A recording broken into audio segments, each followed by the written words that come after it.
We are about to start the session 1, which is on Gujarat initiatives in logistics infrastructure. I request the August crowd, which is standing outside and having a word with each other, to kindly come in the hall, take up the seats please, so that we can start with a session and gather more and more information from the speakers. Thank you.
I request everyone to kindly take up the seats, please.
I request those who are standing in the lobby kindly take up their seats in the hall. We shall commence this program in a short while from now.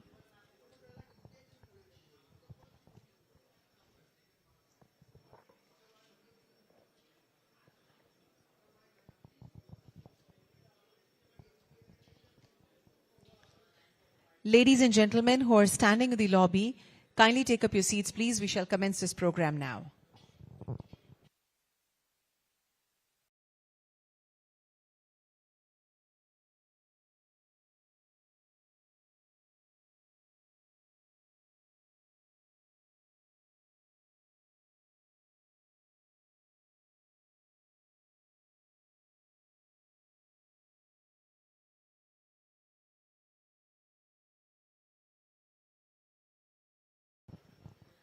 Those who are standing in the lobby, I request you to kindly take up your seats, please.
Once again, I request everyone to kindly take up the seats, please, and put your phones on silent mode or vibrating mode.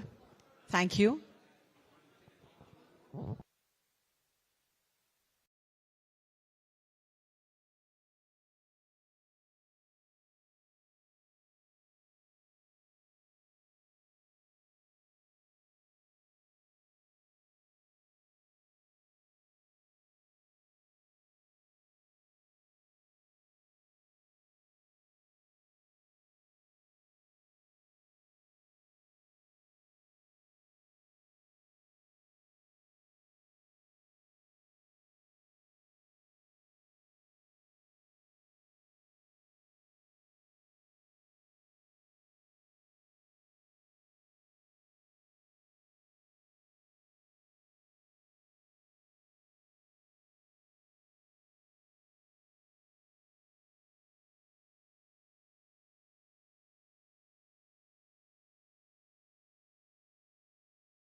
We will now have the first session on Gujarat initiatives in logistics infrastructure.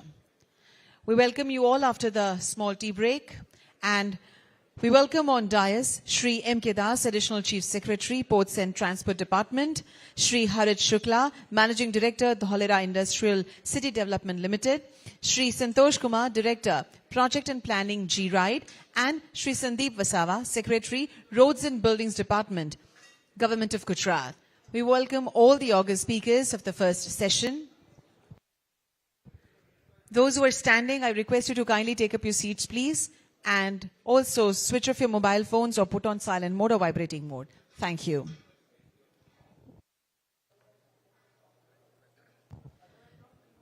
To start the session 1 on the Gujarat initiatives on logistics infrastructure, would like to request Shri M. K. Das, Additional Chief Secretary, Ports and Transport Department, to chair the session and take up his speech, please. Over to you, sir.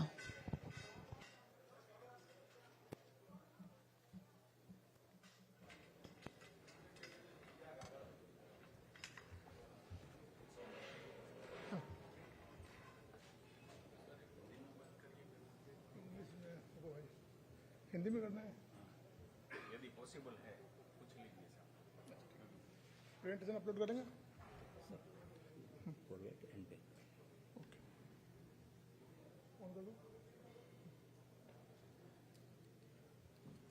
Please put up the presentation please या good morning friends and greetings from Garden of Gujarat. I would like to highlight key initiatives, upcoming large projects, and our special efforts in the GATI SHAKTI sector.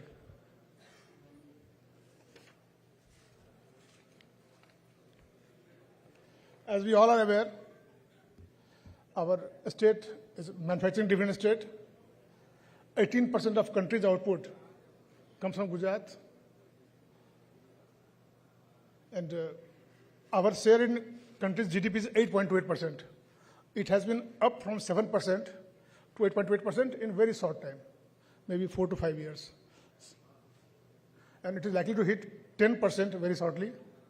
India's 40% of port cargo is handled by Gujarat. And 30% Gujarat share is by minor ports. And including Kandla, it becomes 40%. So 40% of India's export-import comes from Gujarat only.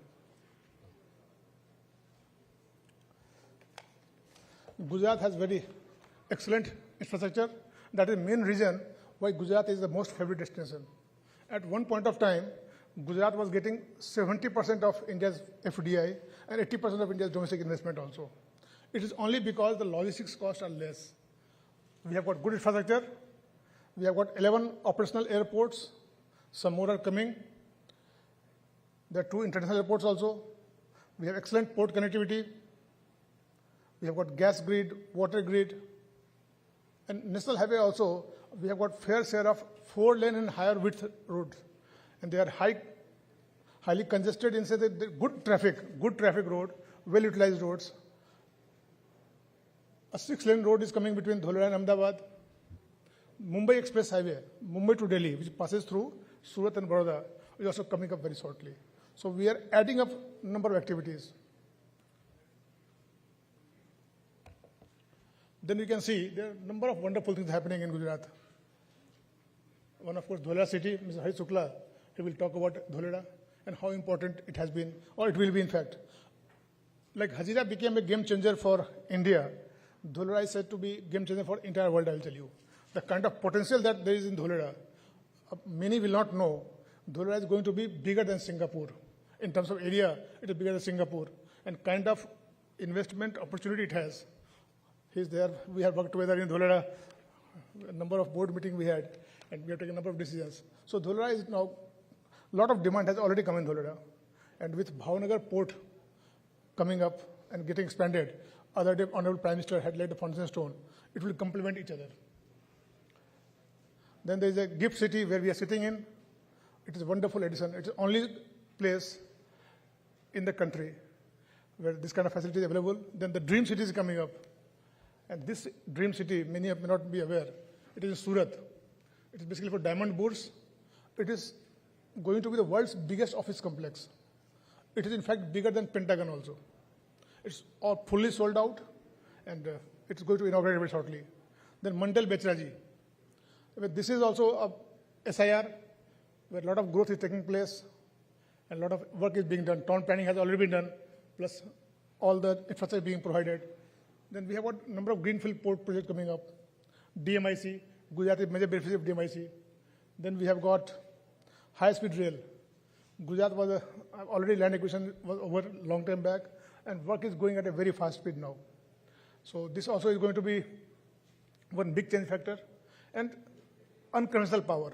Gujarat is going to be the capital of unconventional power, with 30 gigawatt power park coming only in Kutch, then 5,000 coming in Dholera, plus many more other areas also.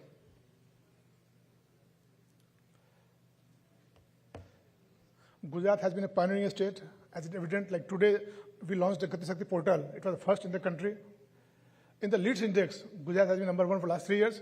In fact, since the index started, this shows our preparedness in the logistics sector.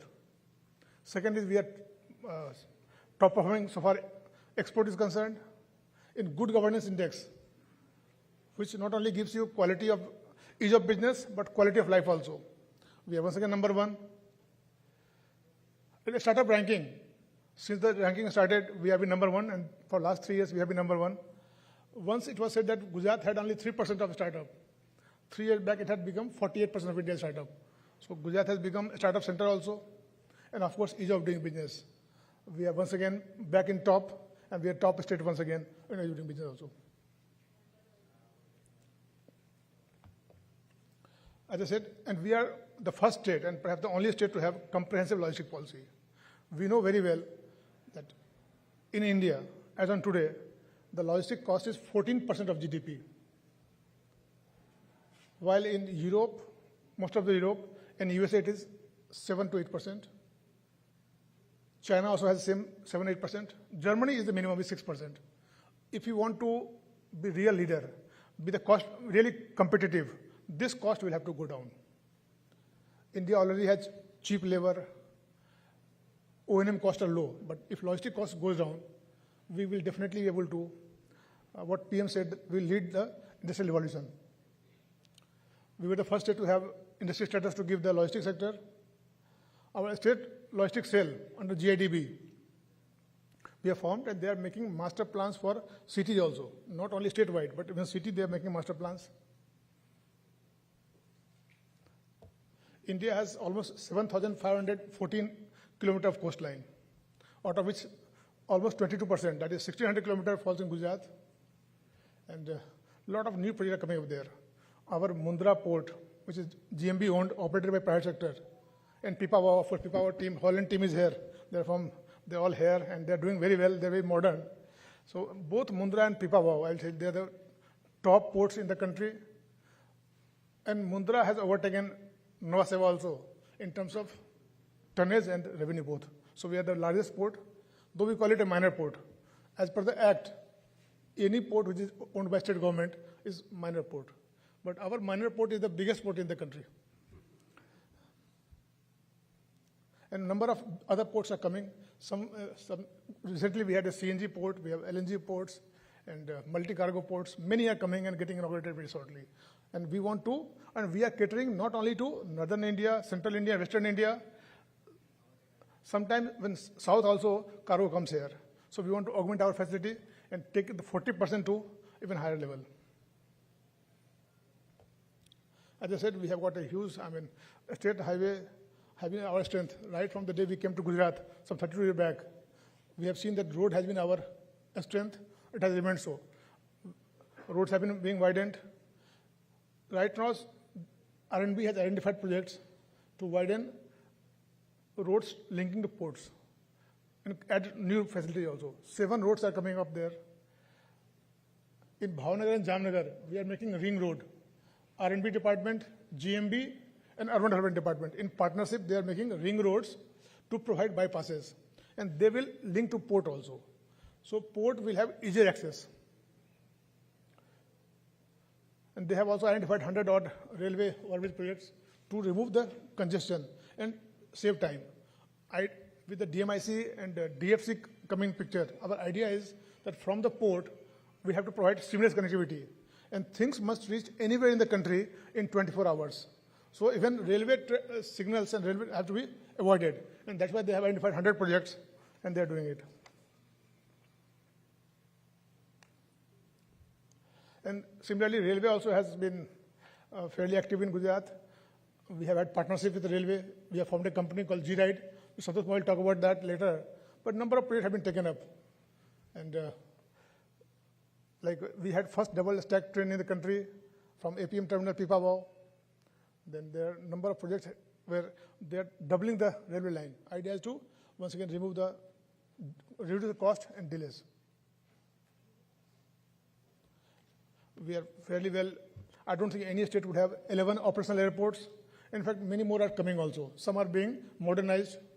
One, of course, will come in Rajkot very shortly. This will start in Rajkot, a big modern airport. Dholera also work is going on. And here, Dholera is a classical case. Normally in India, what happens? Or any developing country, you provide infrastructure only when city is developed.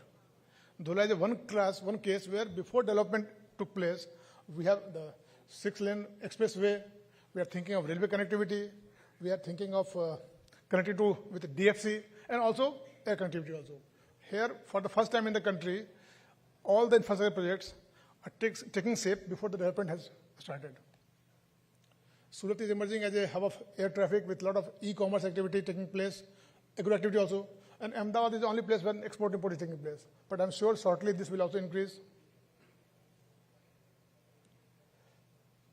Then we have planned for many multimodal logistic parks. One will be, of course, at Dholera, because Dholera will generate a lot of tonnage, the kind of growth we are anticipating in Dholera. Plus, we are having GATI SHAKTI Rail Multi-Model Cargo Terminal. I won't read, you can see it, at Ahmedabad and the places. So, recently only, Government of India has also given us grant for 3 such projects. Other will be done by GIDB and Government of Gujarat themselves. And we have also done quite a good job in warehousing and godowns for agriculture sector also.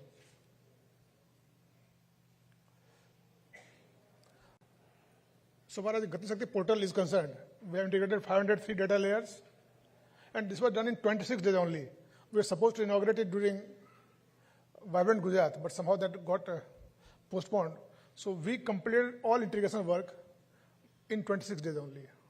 Collection of data, it was a massive, massive affair. But then we didn't stop there. We started using and started testing also. At the same time, we added different layers in NOCs. So all departments, all together, they identified 46 NOCs, and that we have been able to integrate all of them with this place. We have also integrated all the revenue details, including court cases. Cases going on High Court, District Court, or Revenue Court, all have been linked here. So anybody who wants land, he will know all the details about the connectivity, resources, how far is the airport or road, plus whether any court case is going or not, whether the land is clear or not. Everything will be available.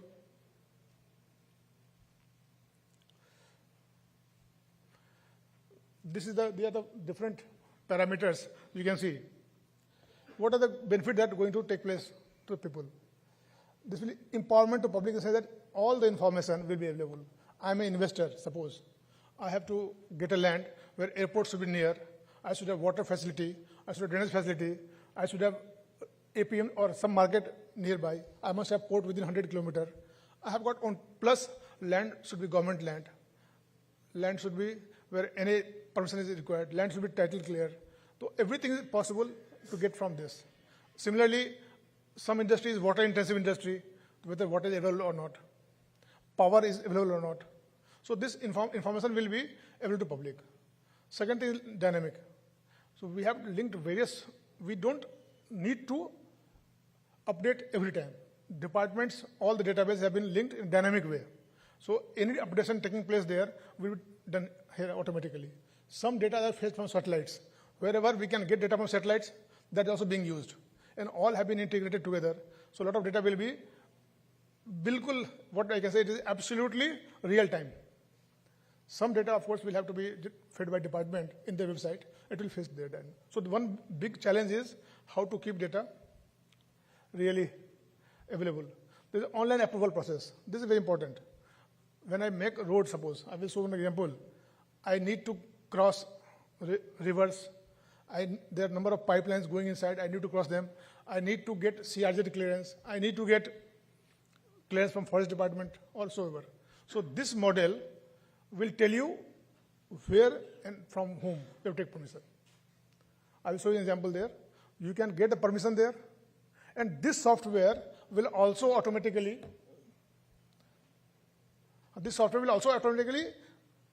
make application on your behalf.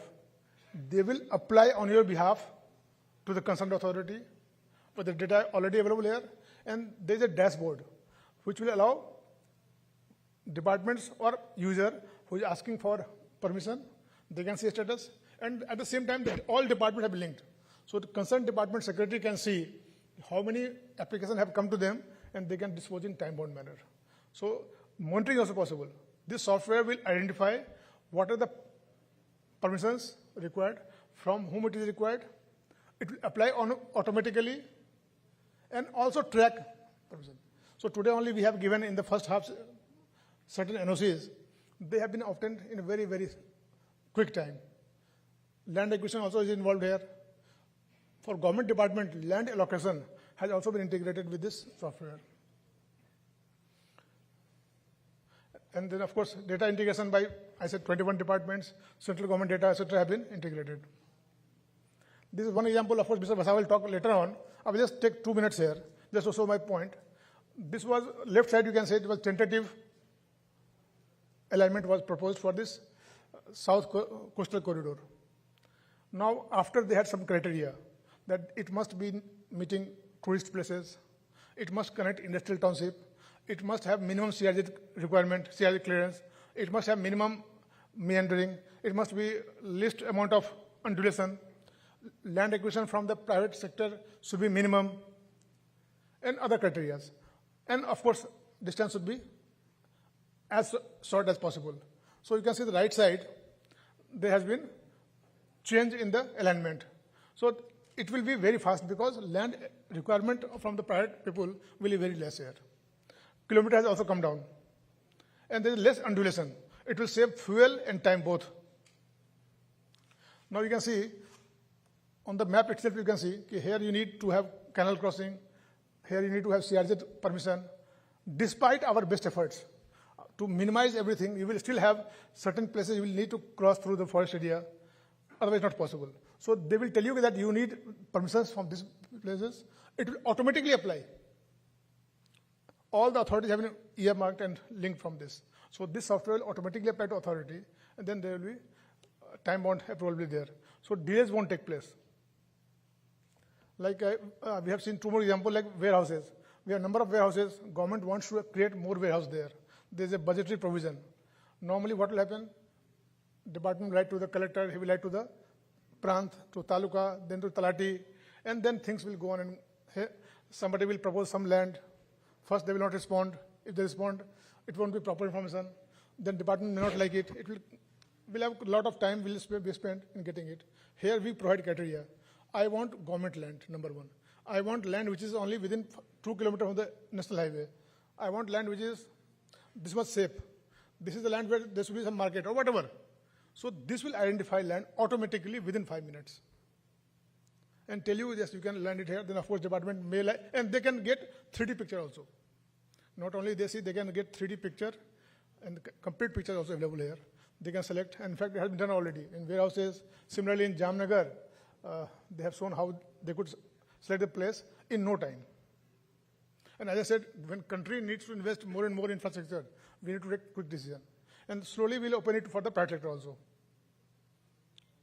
Like you can see, then after they select a plot, they can go to the, click the plot and get all the details. Survey number, old survey number, whom did it belong to, here it is government land, whether I need to acquire, so name of the landlord also will be there. And it will also generate notice to him. If you want to proceed, it will generate notice for land acquisition to the concerned person. कि 30 दिन में जमीन दे दीजिए आप. And this will be price. And then next and Mr. Swaroop has been handling it, and he has been very successful. Because right now, already we are finding in Gujarat, land acquisition cases have gone up. Recently, Prime Minister's advisor had come here, advisor Prime Minister, we saw, we need land for metro, for bullet trains, highways, and number of projects going on. And that is when we are spending 2.9% of GDP, and our GDP is small. It is 3.17 trillion US dollar. When we spend 8-9%, and our GDP becomes 20 trillion, it will be huge, huge affair. So it won't be possible humanly to track all the things. And of course, land will be the most basic and fundamental thing here. So this is very important. Like recently, we had an issue. In certain travel areas, we had some difficulty in getting connectivity. Some villages, voice was not available. Some places, data was not getting. And somewhere, both problem was there. The government of India has a saturation scheme. They want to have every connectivity everywhere. Now, so they could here, this software will tell you where the tower has to be located. It will see where is the power source, what is the height. If you want higher height, you will need less towers, but it will have bigger coverage. So it will automatically find out, and then they saw that these two are the location where you can have tower. Next, this will see the same, how it is going to cover and give you coverage. So we can minimize. When they tried manually and we tried through software, the number of towers went down drastically. So it will save the cost, it will improve the quality, no gap will be left, and you will get the services at a cheaper cost and cheaper. And they could locate everything on the government land only. So the time is saved so much. This project can start immediately. So this is basically, there are 4 E's. It will have you, in fact 5 E's. Ease of project monitoring, real-time tracking is possible, then optimum planning is possible. I said optimum planning. We cannot spend too much of money or we cannot use too much of resource. When we are competing and trying to grow very fast, we have to be economizing on our every resource also. So optimum planning is required. Ease of permission is required for both government and private sector. For ease of doing business is always it's a part of this software, and ease of governance also. You don't need to know who is who. It will totally faceless. You want a permission, you click, it applies, and you get the permission. In our department also, we have started faceless. In our RTO department also, a lot of activities is totally faceless. We used to have earlier 68 lakh people coming to our office every year. 68 lakh people. If they come once for one job, then 65 affiliates. Now we have made everything faceless, Aadhaar linked. You don't need to come to office. From home only you can get it done. So by now, at least 36 lakh people are using in 6 months online. So this will also be absolutely faceless. And as I said, that we have already formed Logistic Park policy also. Our idea is to give competitive edge to Gujarat. The incentive is being given just to ensure that their cost goes down, and that similar advantage is being passed to the industry also. Whether it's from Flipkart, they can tell you, when godowns, etc. are very important. If warehousing is cheaper, so that's why government is stepping in. Just to bring that element of competitiveness. Lower cost will be passed to the industry and definitely bring down the cost to their product, and our competitiveness will go up. So we have got number of, our folder may have this all details. Then also we have we're giving money for skill development. Normally no state government gives money for logistics sector. We are the only state where logistics sector is being covered under, and they have got similar incentive like industry department. Even for R&D, innovation, skill development, we are giving money to them. Then I said, then this is not the only thing. In the morning I had said, we have got a number of things. We have linked with IFP. And IFP is a wonderful tool. I will be, since many of you may not know, which is as an Indian we feel happy. IFP tool is a wonderful tool. One example I'll give. When CEO of American Bank had come here, she said that sitting in USA, they could get all clearances in 7 minutes. They said it's not possible in America. They have heard about China giving in 7 days, but never felt so. It's only India and Gujarat where it can happen in 7 minutes. So that is the kind of, and this IFP is being linked here. Then we have got e-Sarkar, faceless government. So everything together is trying to take Gujarat to the next level. Why next level? Because with routine governance, we can't be able to take so many decisions which is required by huge size of economy that we are going to have. So thank you very much. We all have to work together and contribute. Small problems will be there. It's a massive effort under dynamics of Honorable Prime Minister and Chief Minister. We have to work together and see that it is success. Thank you. Thank you, sir, for sharing all the information with us. We appreciate it. Dholera SIR, India's first planned smart city, is in making, which will be vibrant and huge in terms of manufacturing and also investment scenario. Let's have a look through an AV regarding Dholera SIR.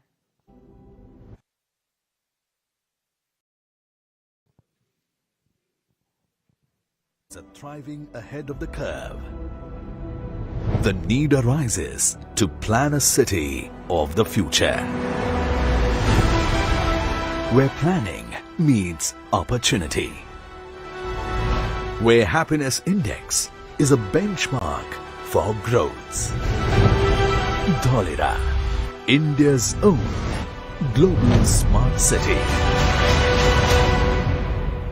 What began as a vision is now transforming into a reality. The bold imagination of creating a greenfield industrial city in India has now come alive.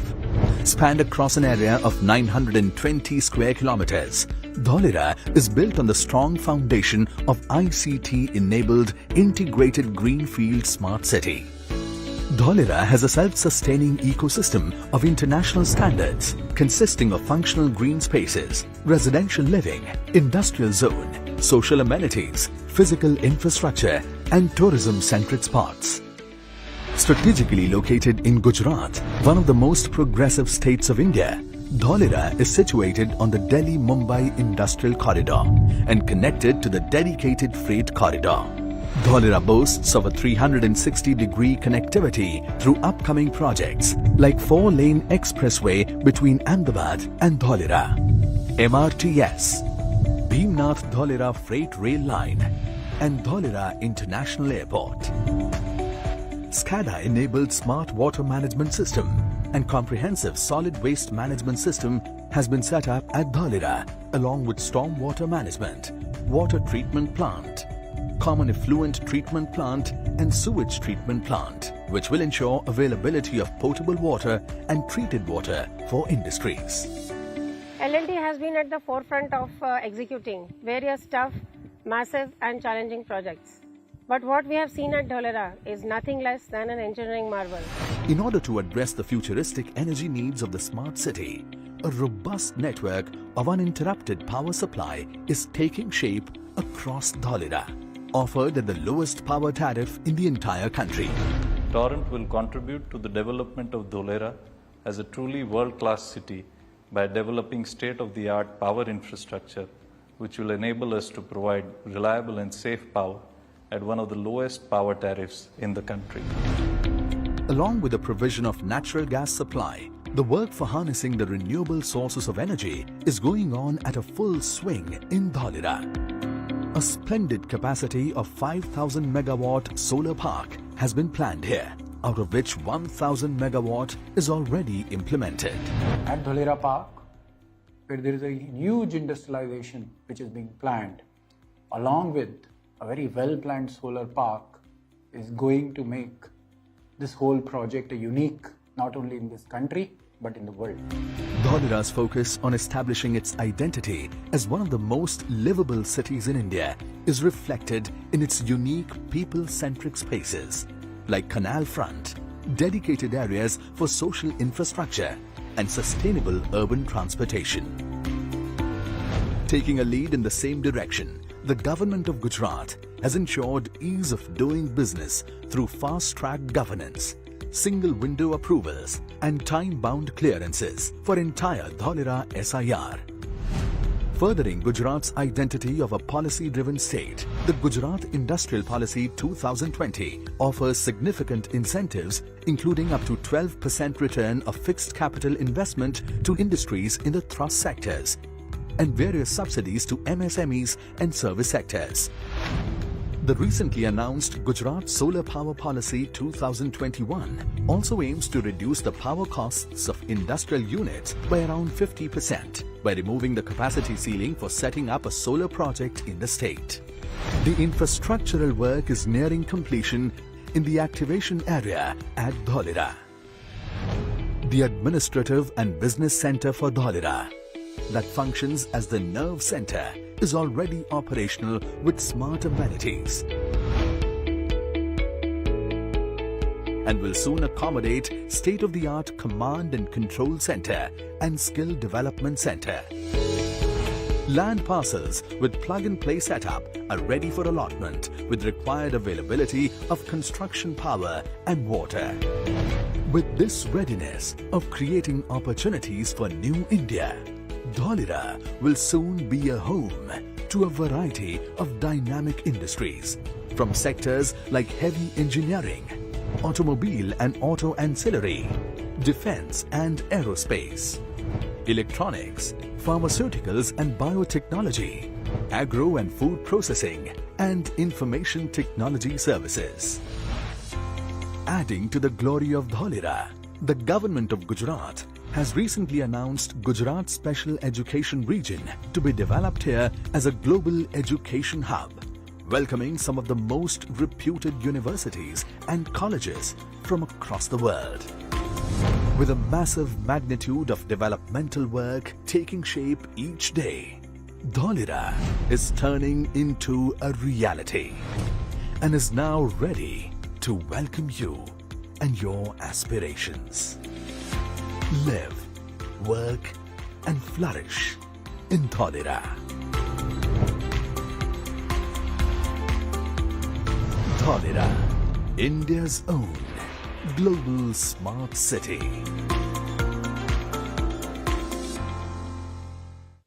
I now request Shri Harit Shukla, Managing Director, Dholera Industrial City Development Limited, to kindly throw more light on Dholera SIR. Over to you, sir. Respected Manoj Das Sahab, Sandeep Vasawa ji, Santosh ji, ladies and gentlemen, good morning. In this small AV that we just presented, many of the aspects related to Dholera have already been covered. Before starting my presentation, I first of all take this opportunity to congratulate Manoj Das Sahab. Manoj Das Sahab and his team, GIDB, for coming up with this platform of Gati Shakti, and Gujarat being one of the first state to launch this Gati Shakti portal. In one portal, having data of more than 500 layers in such a short time is a very, very big achievement.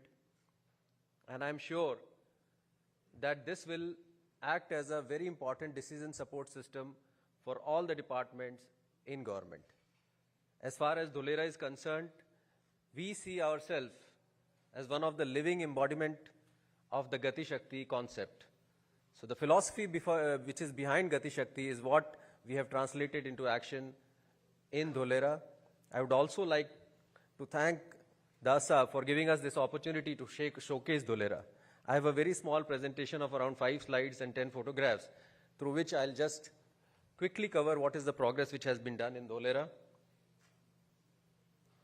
So Dholera, as we know, is India's first greenfield smart city on a scale which we have not imagined earlier.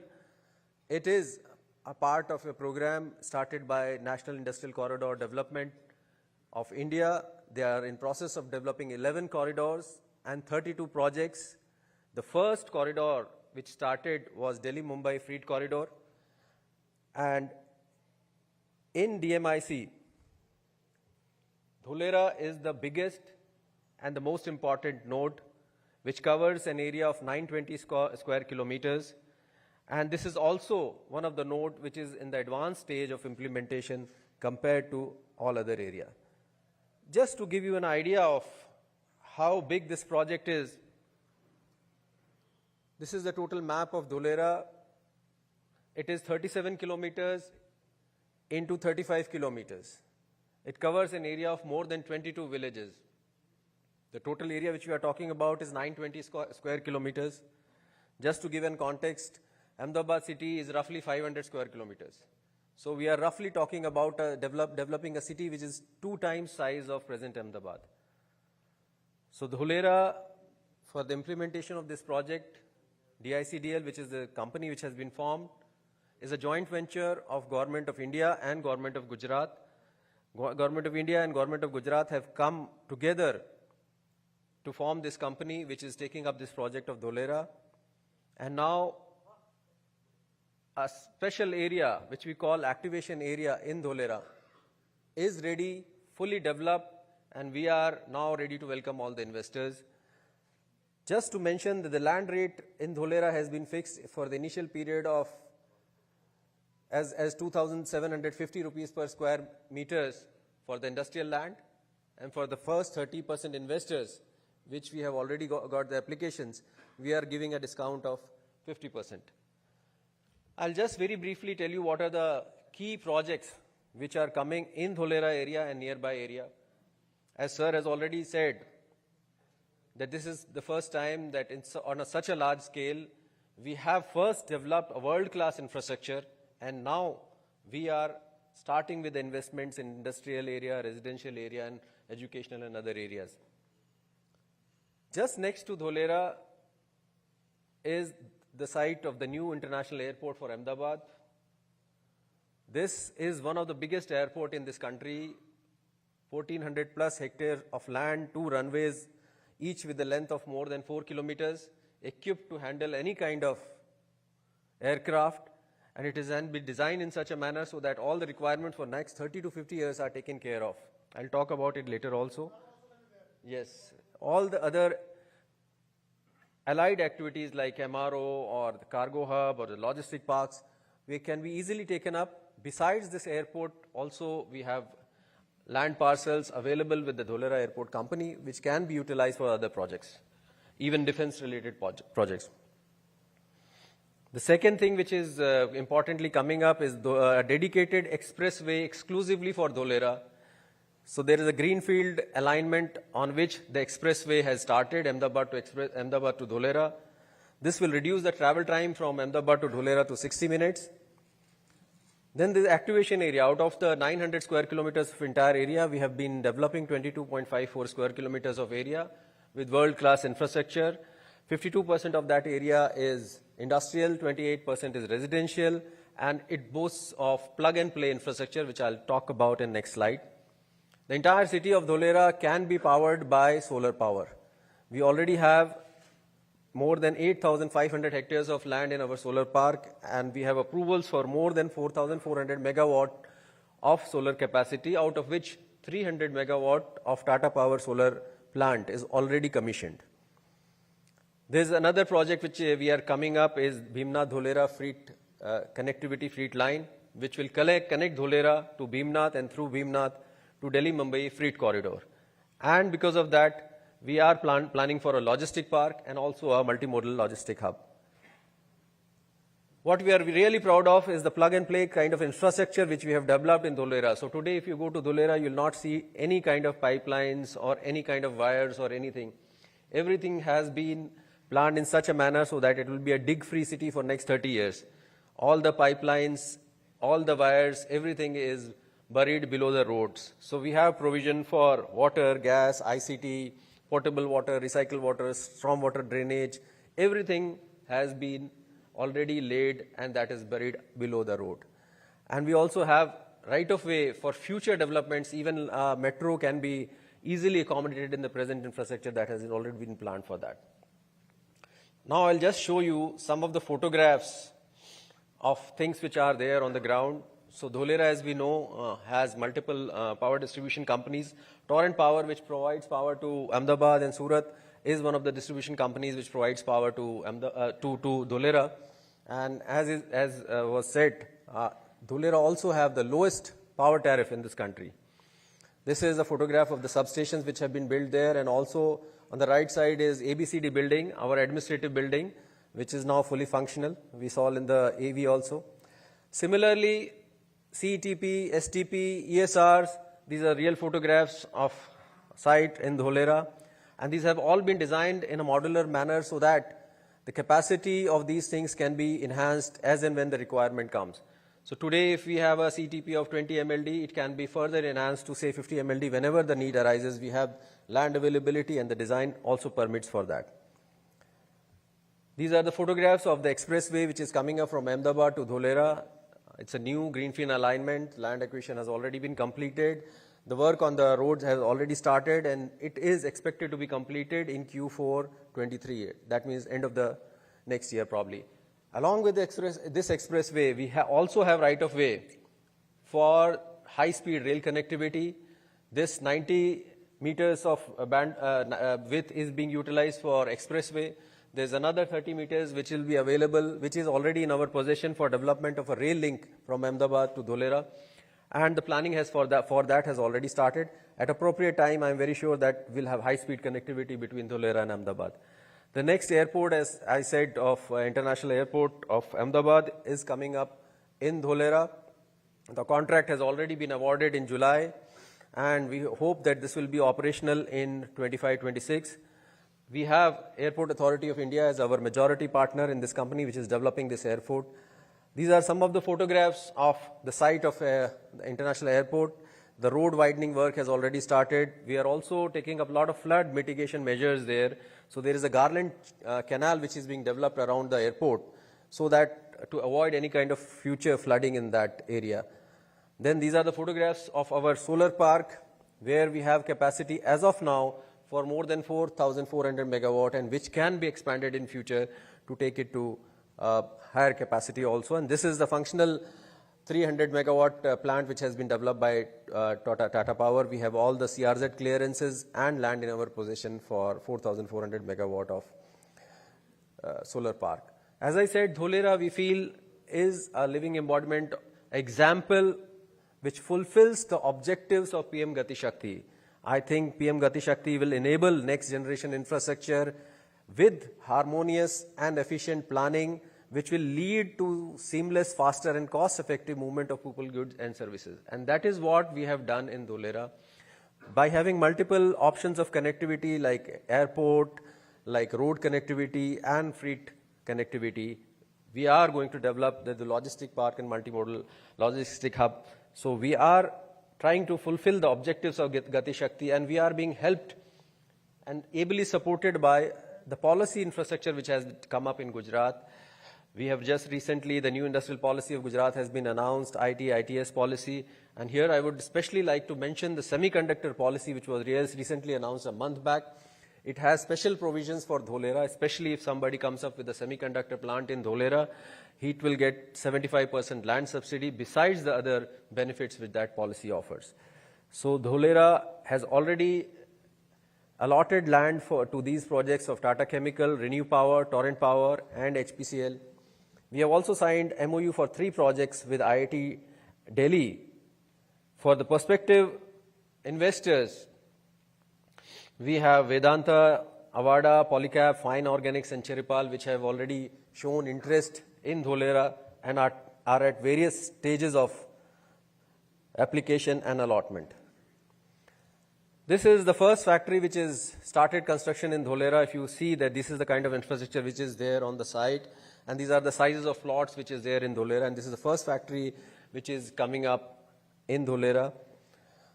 We have also got a lot of awards, Bentley Award, IGBC Green City Platinum rating, and Dholera, as I will lastly say that we are trying to fulfill all the objectives of GATI Shakti, and we are at that stage where we are ready to welcome all our investors to Dholera.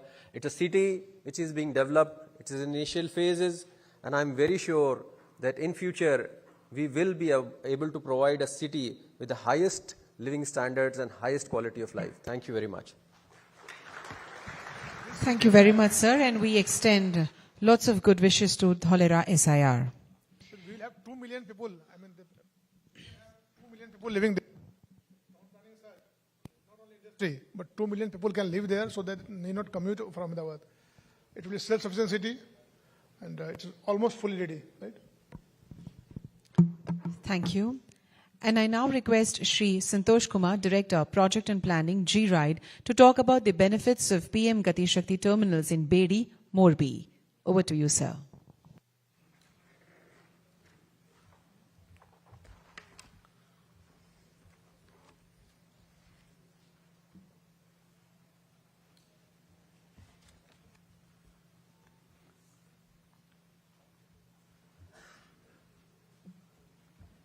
A very good morning to everybody.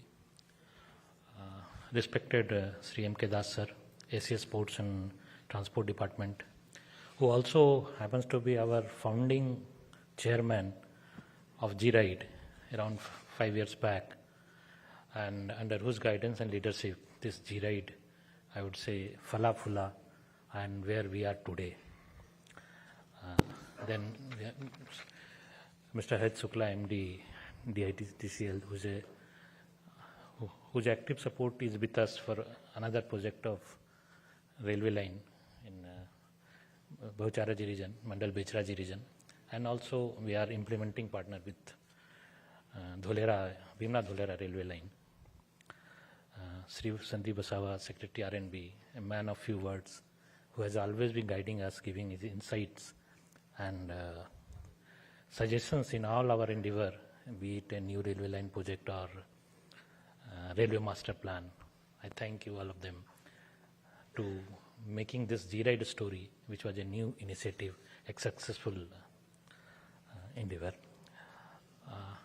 Before starting else, few words about the G-Ride, then we'll start the actual presentation on this Bedi Port and Rafleshwar Morbi GCT that we are taking up under PM Gati Shakti plan. Importance of railways as a part of logistics sector, I don't need to explain. Everybody knows about this thing, right from the pre-independence era. For movement of bulk cargo, railways there. Post-independence, it's remained the same, serving as a bulk transport as well as for the both passenger and the goods.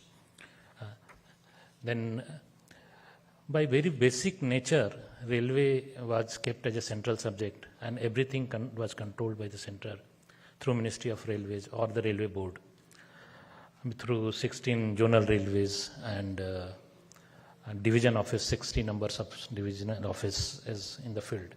They are doing both the things, running the railway line as well as developing the new lines, planning the new lines as per the requirement and demand of the economy. However, in the year 1916-17, during the last NDA government regime, the window was opened for the state government to participate in the development of railways projects. And through this window, which was opened, Gujarat was one of the first state to catch that opportunity and form a joint venture company with Ministry of Railways, known as Gujarat Rail Infrastructure Development Corporation Limited, with 51% equity from Government of Gujarat and 49% from Railways, and to develop the railway infrastructure within the state as per the logistic development plan of the state. And this joint venture company has started working in the year 2017 under the guidance of Das sir, when he was as ACS Industry and Mines.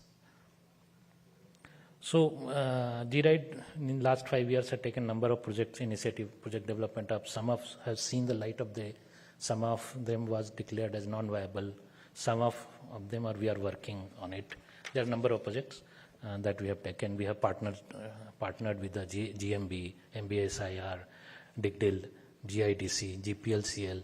All these are the partners, along with the private partners with whom we are working. Now, coming to today's presentation, we have two new Gati Shakti terminal that has been sanctioned as centrally funded project. One is Old Bedi Port Gati Shakti terminal, and second is the Gati Shakti terminal at Morbi. It's near Rafleshwar, at the Morbi district of this thing. So I'll take up both the project and progress that we have made at those projects. So,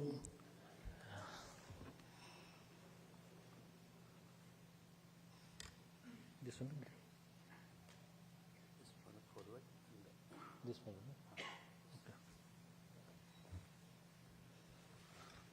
So I will take one by one. This Gati Shakti, PM Gati Shakti project.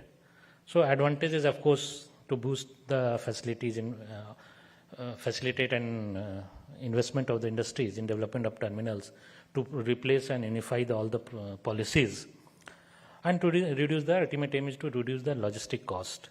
Railway also has come up its own, on the same line, railway has also come up with its own Gati Shakti policies, which has encompassing all the earlier policies in a single integrated policy with lot of ease and relaxations in this policy, both in the planning, development, approval and maintenance part. Railway has also developed. So as a part of two projects that we have taken is the one is the first is this Gati Shakti Vedipur terminal. It's it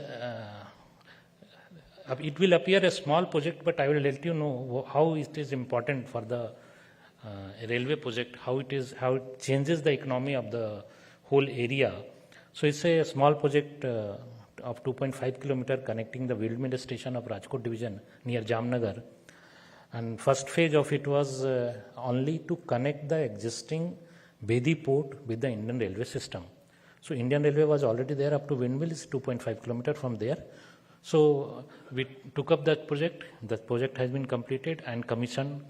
The second part of it, because of lot of space constraints, the second part of it we took up as a development of GCT at Bedi port, integrated cargo terminal, and with us in 150 crore of the project cost, and central government already approved 60 crore of it.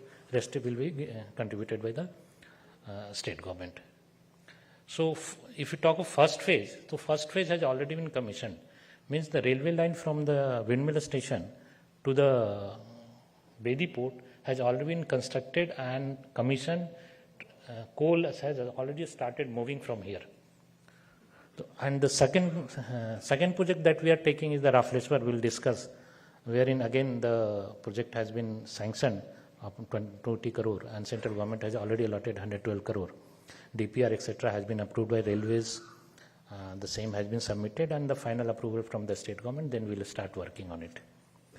So coming to the Bedi port, it has been, these are the actual photographs of the site, which the railway line has already been constructed.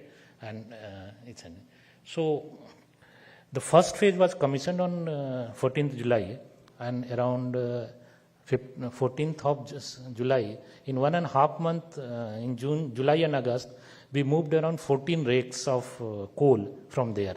And in the August month itself, we have more than 12 rakes there. So total till now from July, mid-July to September, we have moved around 30 rakes of coal. And each rake is around, the cost of transportation charged by railway is around 10 lakhs rupees. So we have done 3 crores of turnover in last 2.5 months, I would say.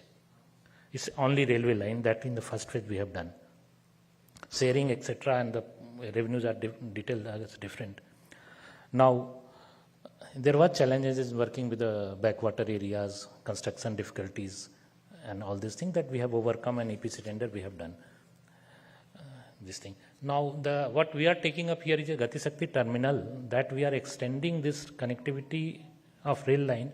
Since rail line is already there, so we want to develop it as a integrated Gati Shakti terminal. Why we need it? We have very limited space as Bedi port. It's a small area. We are handling around 1 rake per day. Our plan is 1 million ton, means 1 rake per day. So we need the holding capacity of coal in that area. So what we have planned to increase the coal handling area so that we can handle from 1 million ton, we can increase it to 2 to 3 million ton of coal handling from there. Potentials are there. Then there is a second commodity which is already being handled at new Bedi port, that is fertilizer, what we call break bulk or white cargo. Since it cannot be combined with the coal in the same area, we need to develop a separate line and area for handling this break bulk cargo and similar white goods. And the third potential here is the containers. 2-3 rakes per month is already being done from the Bedi port. And Jamnagar is the place where all the brass works happen. Lot of containers from Mundra come to as a brass scrap and the finished products that goes to Mundra.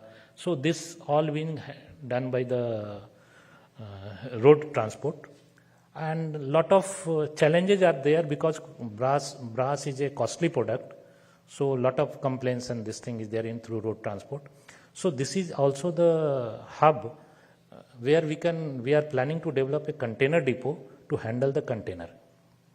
So these are the three identified cargo which is already there, that for them we want to develop the facilities in this Gati Shakti terminal that we are planning and the sanction and everything. So regarding cost advantage, if one calculation has been done for the container movement, which around we will be saving around 4,000 rupees per TEU per container of 40 feet container. This is the simple calculation. I will tell you the live example, the real world example of the cost advantage. Right now, all the coal to GE Sikka, the electric generation company at Sikka, government is being, the coal to that plant is being brought from Navlakhi or the Mundra port. If you see the distance from Navlakhi, it's around 150 kilometer, and from Mundra is more than 250 kilometer. And from Bedi port, it's 45 kilometer. So in the money terms, if I convert from FIS system, one rake of coal from Navlakhi costs around more than 20 lakh rupees. From Mundra, it costs more than 30 lakh rupees. From Bedi port, it costs less than 10 lakh rupees. Even we leave the discussion कि इसमें फायदा किसको हो रहा और कौन किसका ज़्यादा advantage है. You see the advantage that our economy as a whole is gaining. From 20-30 lakhs rupees per rake, what right now we are moving is 10 lakhs rupees per rake. It's 9,80,000 or so for 4,000 metric ton. That is coming actual cost on this thing. This is the advantage that we are getting. Plus the congestion at bigger ports, hub and spoke model, what we talk of, it's a smaller port serving this thing. This is the cost advantage. Initially, we were struggling to bring the 10% of IRR that Finance Ministry says. We are a bit conservative in projecting the growth and calculating the IRR. So I was just thinking, had we given it a better projection, giving it to say Big Four or something, you see capitalize the thing, engine turnaround, it got reduced. Wagon turnarounds, it got reduced. Manpower, reduced. You keep on doing, ease of doing business, it is reduced. Not that. We have not added the cost of carbon footprint. That we are saving here by reducing the distance and this thing. So if we add all this in a cost term, my project IRR may go up to 20%. And almost 2 lakh rupees per rake I am earning as a revenue share through this small company. 30 rakes means 60 lakh rupees I have already earned in 3 months. This is the potential and cost advantage that I am talking of.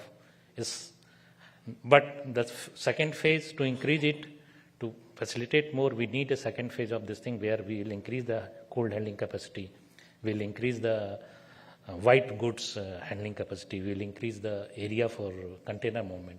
And this is how we plan to take this project. And everything is online. Land has been identified, processed. It's all government land. So that will not be a much issue. It has to be taken on lease and all. Fund is already available. This is the plan. If you see, the left side is the existing windmill and railway station, and the right side is the port. So rail connectivity from this year, this windmill station to the port is already completed.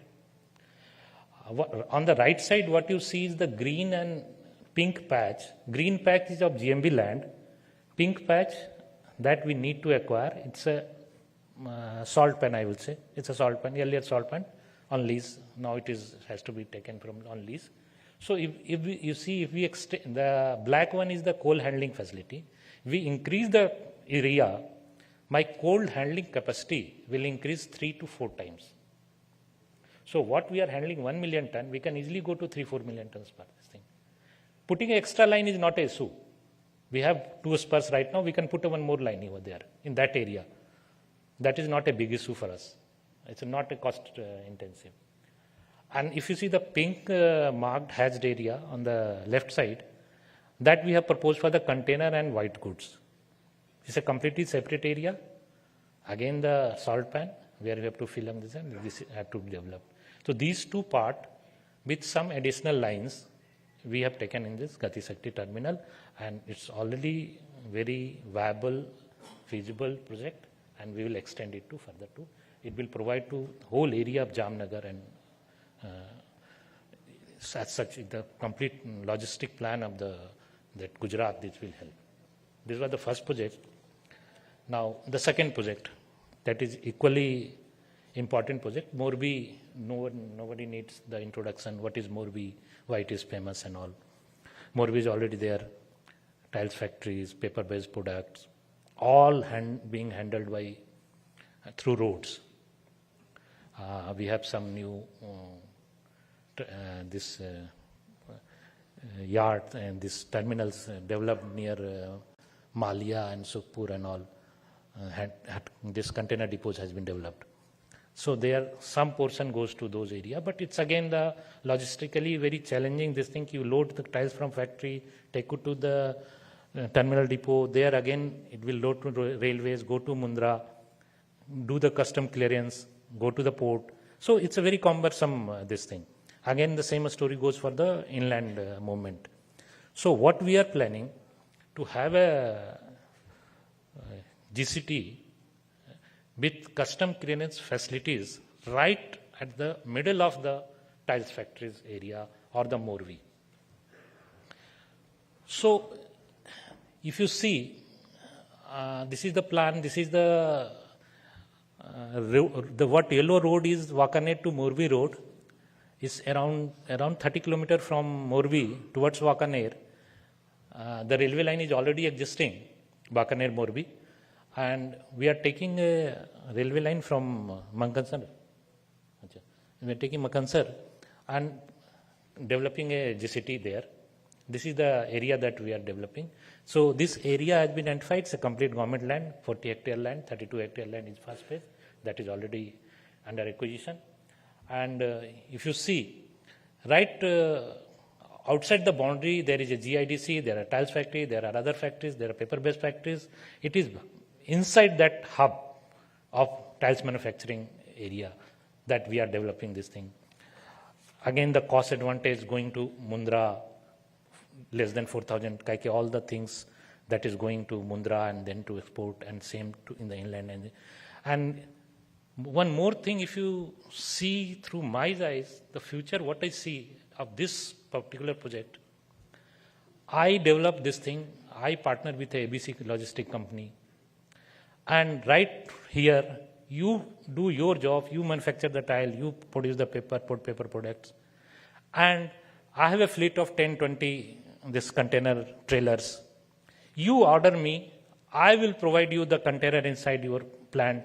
You stuff it. I will bring back the container to my depot at my cost, and they will take you. You do simple invoicing from your sitting in your factory. You need not come to the even container depot and all. It is door-to-door delivery service. Then can be done right from here. This is the plan and what we call ESP in railways, skill plan here. Right? Thank you. These were the introductions. Thank you.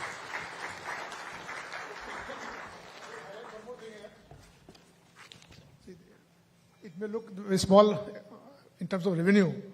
So we talked about some few lakh rupees, but during Ukraine war, when it started, the prices of coal went up substantially, and the import had become very difficult. Coal sourcing was difficult, and most of the power plant in the country had very few days coal left. It was imperative for us to immediately download and ship it to the concerned power station immediately. And though these were simple exercises, this helped in clearing a stock and sending very fast, and we could save the crisis.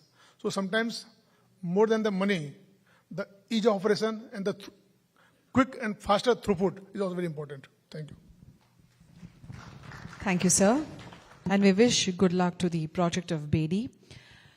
I now request Shri Sandeep Vasawa, Secretary Roads and Buildings Department, Government of Gujarat, to talk about planning of coastal corridor through PM GATI SHAKTI Gujarat portal. Over to you, sir. Morning to every one of the dais, Das Sahab, Harit Shukla ji, Santosh Kumar ji, Dayani Sahab, Surup Kumar, all the dignitaries present, and I would say the boosters of the Gati Shakti, because not many departments are here who really has made this Gati Shakti possible in a, I would say, quite a record time under a continuous push of Dasam, but it has got well, and finally it is rolling now. Slides.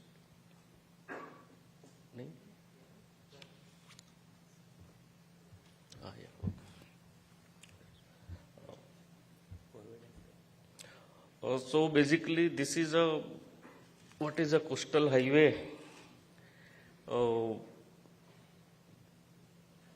We are blessed with around 1600 kilometers of the coastal highway, through which we are, as of now, we are using the coastal highway, or what we call it as a coastal highway. It is, though, passing through the coastline. At some places it is very near, some places it is 5 kilometers away, some places 10 kilometers away.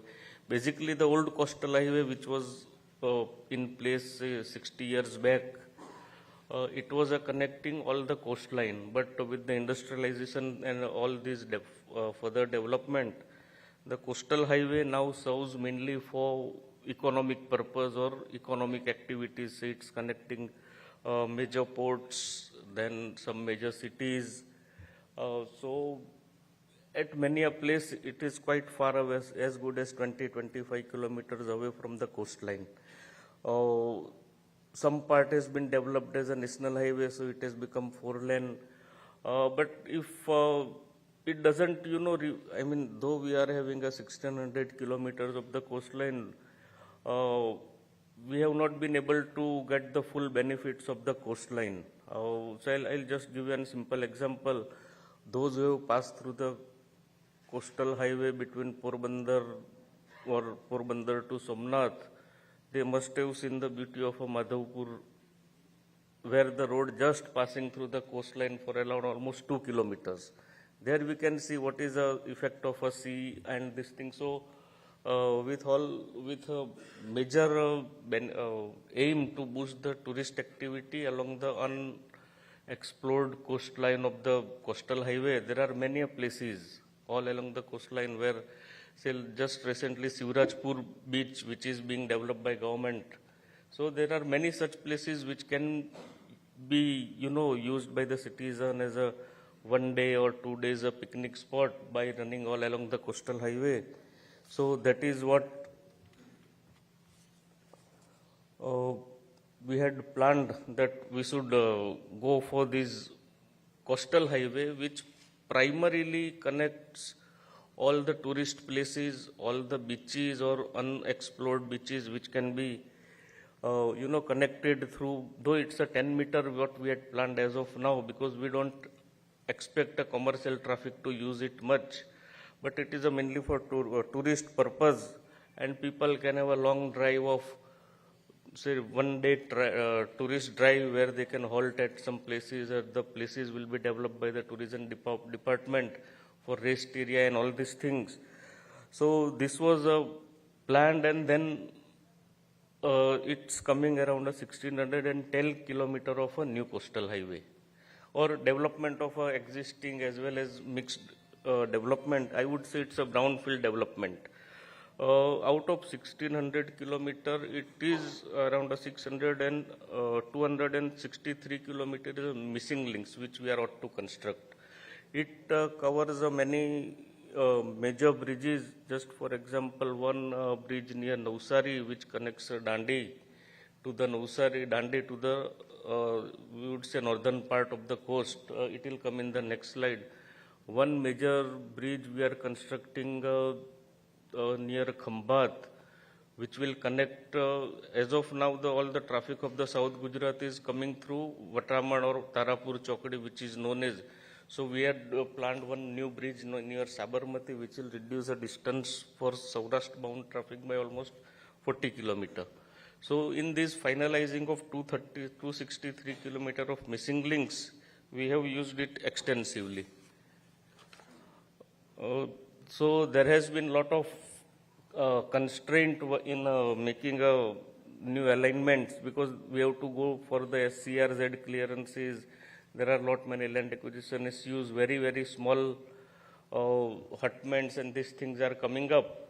So these are the things which we have to keep in mind. If I had done a recon survey in a traditional way, it would have taken not less than 6 or 8 months for just to exploring me the options. Then again, I would have to zero down option 1, 2, 3 to again 1. So with the help of this thing, Gati Shakti portal, we had understood how can I minimize the land acquisition, try to maximum use a government land. So this is one of the example of a South Gujarat Dandi, where for this alignment I'll need around 13 permission. So then I'll explore on the map itself how can I avoid even the alignment of bridge on river. So it makes a lot of capital investment. So if I make a bridge, though river might be the narrower there, but the cost of approaches might be higher, because some settlement or some village is just around that road. So this is one draft alignment which was coming through my 6th district field office, because every district will think in their district boundary. They won't think of a longer region. So this has come, and then with the help of this thing, we had modified it quite a bit by avoiding certain forest area where permission was taking time or was not possible in the centuries or some eco-sensitive zone. Then CRZ regulation, it applies. Then there are certain areas where there is a wetland, which as of now might be dry, but may be inundated for a period of 6 months after monsoon. So these are the things which has we had used extensively. Say this is in every district we had used.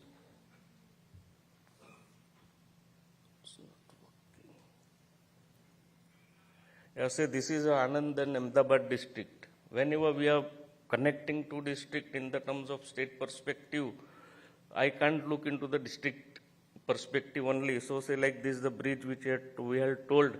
Here the issue was that Dholera SIR is coming up. It is around 900 square kilometer. It covers almost, I think, 30 or 40 kilometer of existing road length. Boundaries inside the road, so we have to plan our new road in a way that it gives a maximum benefit to the people who wants to go to the SIR. So that way, or sometime the villages which may be near, so we have used this for finalizing of one new bridge near Sabarmati. Other issue was there, at this place 7 rivers are accumulating near Vautha, and then it's spreaded over kilometers of area. So how to minimize the bridge cost? I have to avoid the wetland lot many. Otherwise, the bridge length might go 10 kilometers, which we can't afford. So these are the various, pros and cons of each and every alignment that we had gone extensively. This is what I am talking of. This is the alignment which was earlier proposed, and then we finalized it differently. So this is a basically missing bridge alignment. It's not working somehow. This is for the Navsari district, which I just spoke.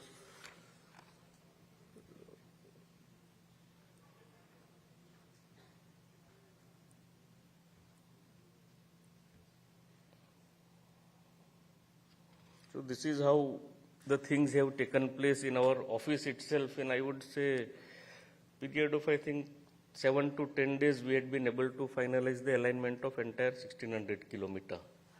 So it has been really good. I would just skip this slide. This is basically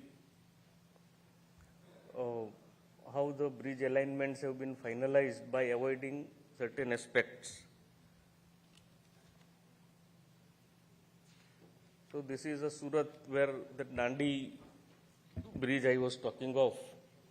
This is in Bharuch district. This is what the alignment, so I have to connect it somehow with the, or nearer to the head so that every person can utilize it. So this is what, and then I have to look into what government of India is putting in. In Bharuch district near this Kareli on the topmost, it's basically Dandi NH 64, I would say, wherein government of India is coming up one big bridge. So I have to use that infrastructure investment in my development. I have to complement it. I cannot work in isolation. So all these aspects we got from this Gati Shakti terminal, and we had connected certain tourist place, like one is a Stambeswar near Jambusar. So we had constructed some of the spur where it was not possible to connect directly to the tourist point. So this is a Bhavnagar. There is a one very famous Mahadev temple which people go every time. So this is of Bhavnagar. Then this is a Gir Somnath district. There has been certain places which were important and have missed because of the existing coastal highway which is being developed into 4-lane.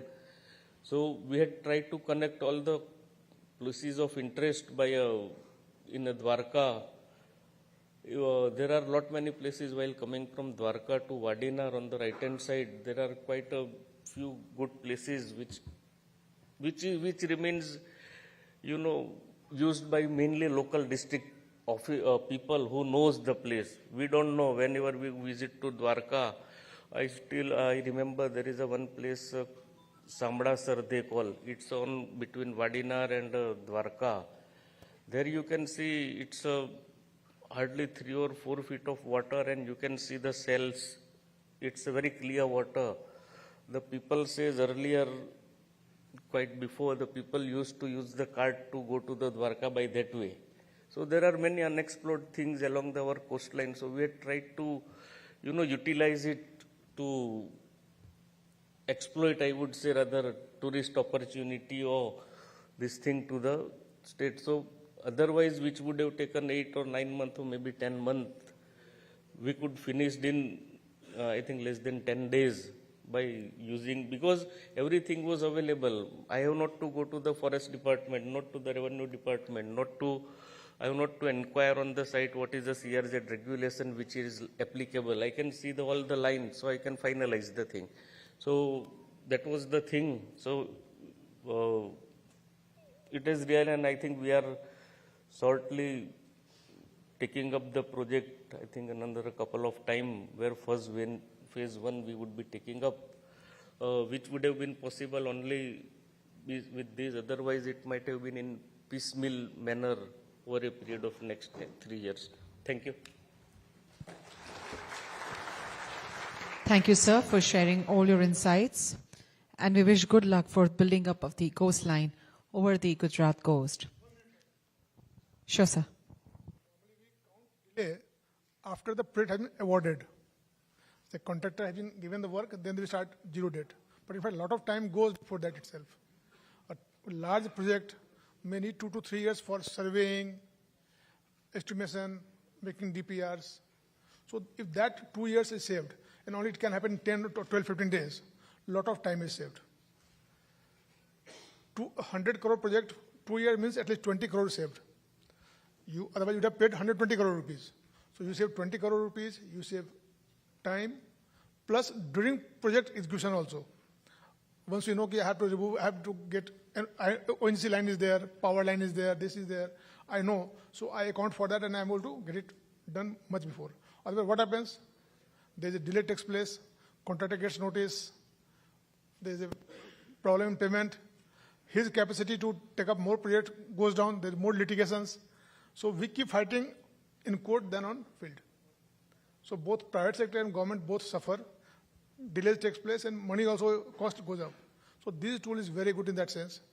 And not only that, we are saving time. What he told that we can link tourist places, places of industrial importance, religious importance, at the same time reduce the length also. So it's a wonderful tool, and as and when the time goes, we will realize, all department and when industry will realize how good it is that. Thank you. Thank you, sir. So we would like to hand over the mementos. I would request M. K. Das sir to hand over the mementos to all the three august speakers.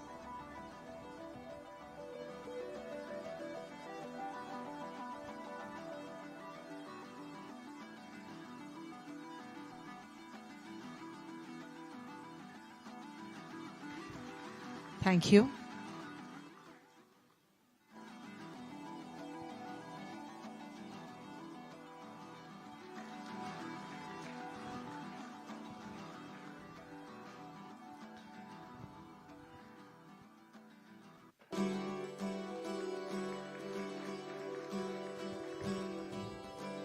We'll request Shri Nimit Patel, General Manager, GIDB, to kindly hand over the memento to M. K. Das sir.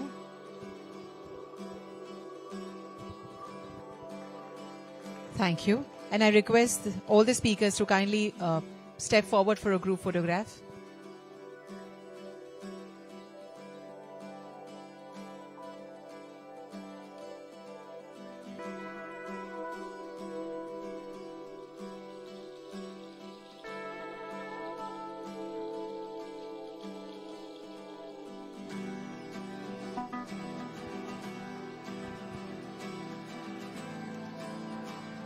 Thank you, everyone, and thank you for sharing all your inputs. They are highly informative and appreciable. Thank you. We will now move towards session 2, Gati Shakti and Logistics session.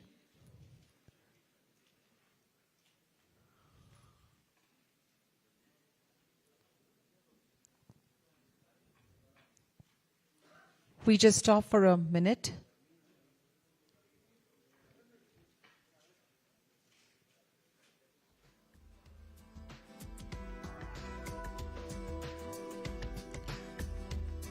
I request everyone to be kindly seated as we now open the floor for session 2, Gati Shakti and Logistics session.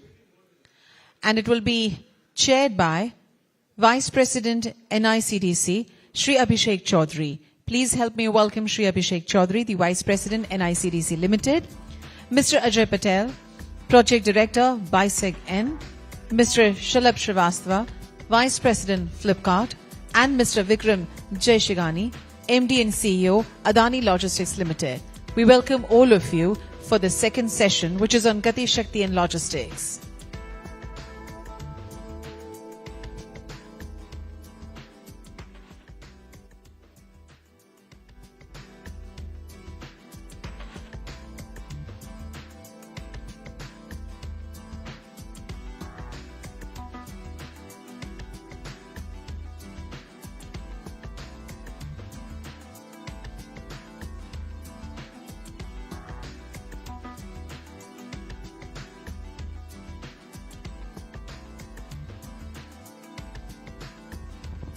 Just to warm up ourselves, can you have a big round of applause for all the speakers right on the dais? Thank you. To start the session, I would request Shri Abhishek Chaudhary, Vice President NICDC Limited, to kindly talk about PM Gati Shakti and National Logistics Policy. Over to you, sir.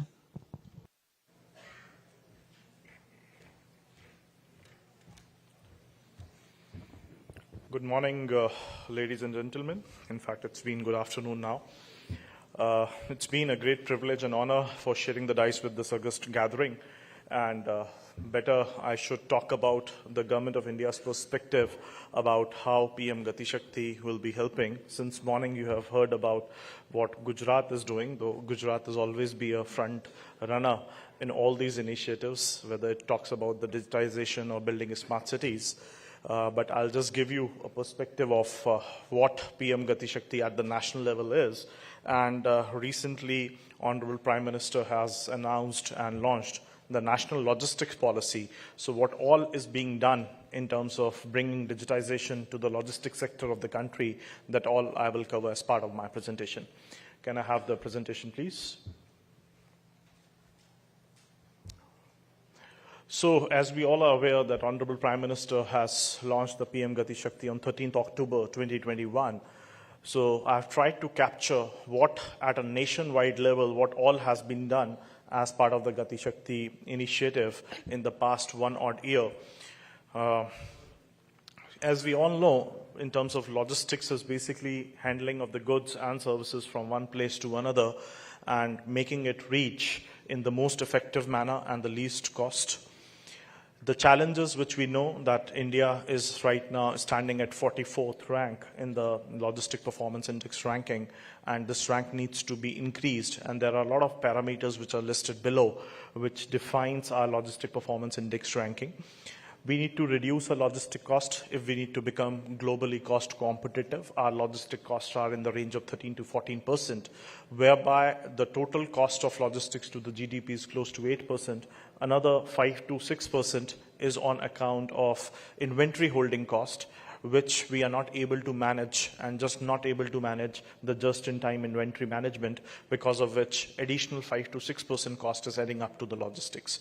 And all the efforts of the government, whether building physical infrastructure, linking the economic zones with multimodal connectivity, bringing digitization through tools and programs like PM Gati Shakti, digitizing the entire logistic arena, all that initiatives are being done for the purpose of reducing the logistic cost and thus making country cost competitive.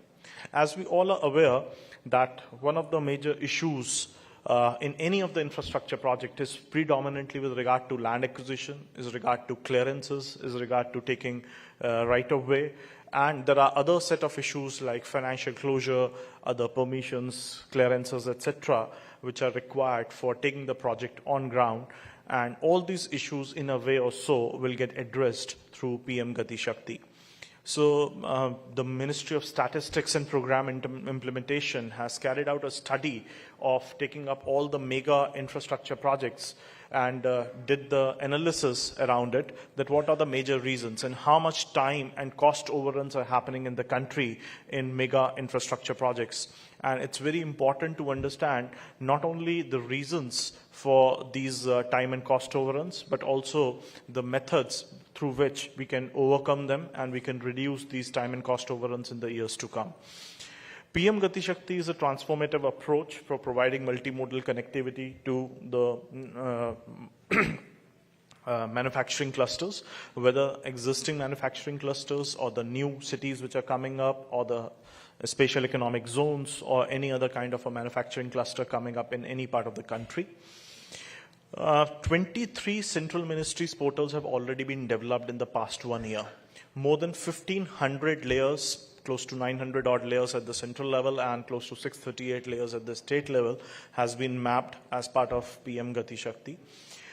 Most of the states have been onboarded. Now the state governments have started building their portal, and since morning the Honorable CM has launched the portal for Gujarat, and I have been informed by my colleague Ajay that Madhya Pradesh is going to do that on 18th, and similarly UP is doing it, and other states are progressing very fast. And it's a kind of a cooperative federalism, or you can say a sense of competition, which has been inculcated among the states to make these portals, to make these portals put to use at the earliest, and all the departments of that state should start using it as one of the major planning tools.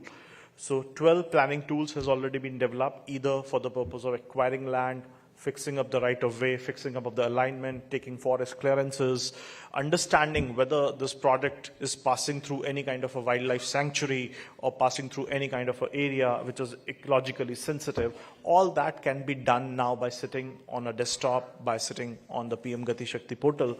And the whole time of planning a project, as Das just pointed out, will get drastically reduced. Just for an example, a road sector DPR project used to take close to 9 months to 12 months time to fix the alignment.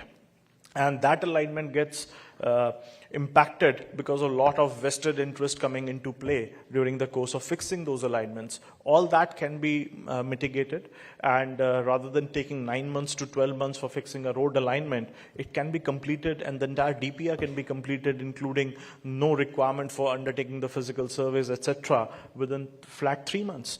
Not only this, the alignment part of it, but also the cost of acquisition of the land. Where can we maximize the alignment passing through the government land so that the whole process gets expedited? What will be the cost of acquiring land? What will be the cost of filling? So in terms of financial estimations also, the Gati Shakti will definitely help, and its tools will definitely help. And it's a dynamic portal, means whatever has been done till now is going to improve. The layers going to be add up as we speak.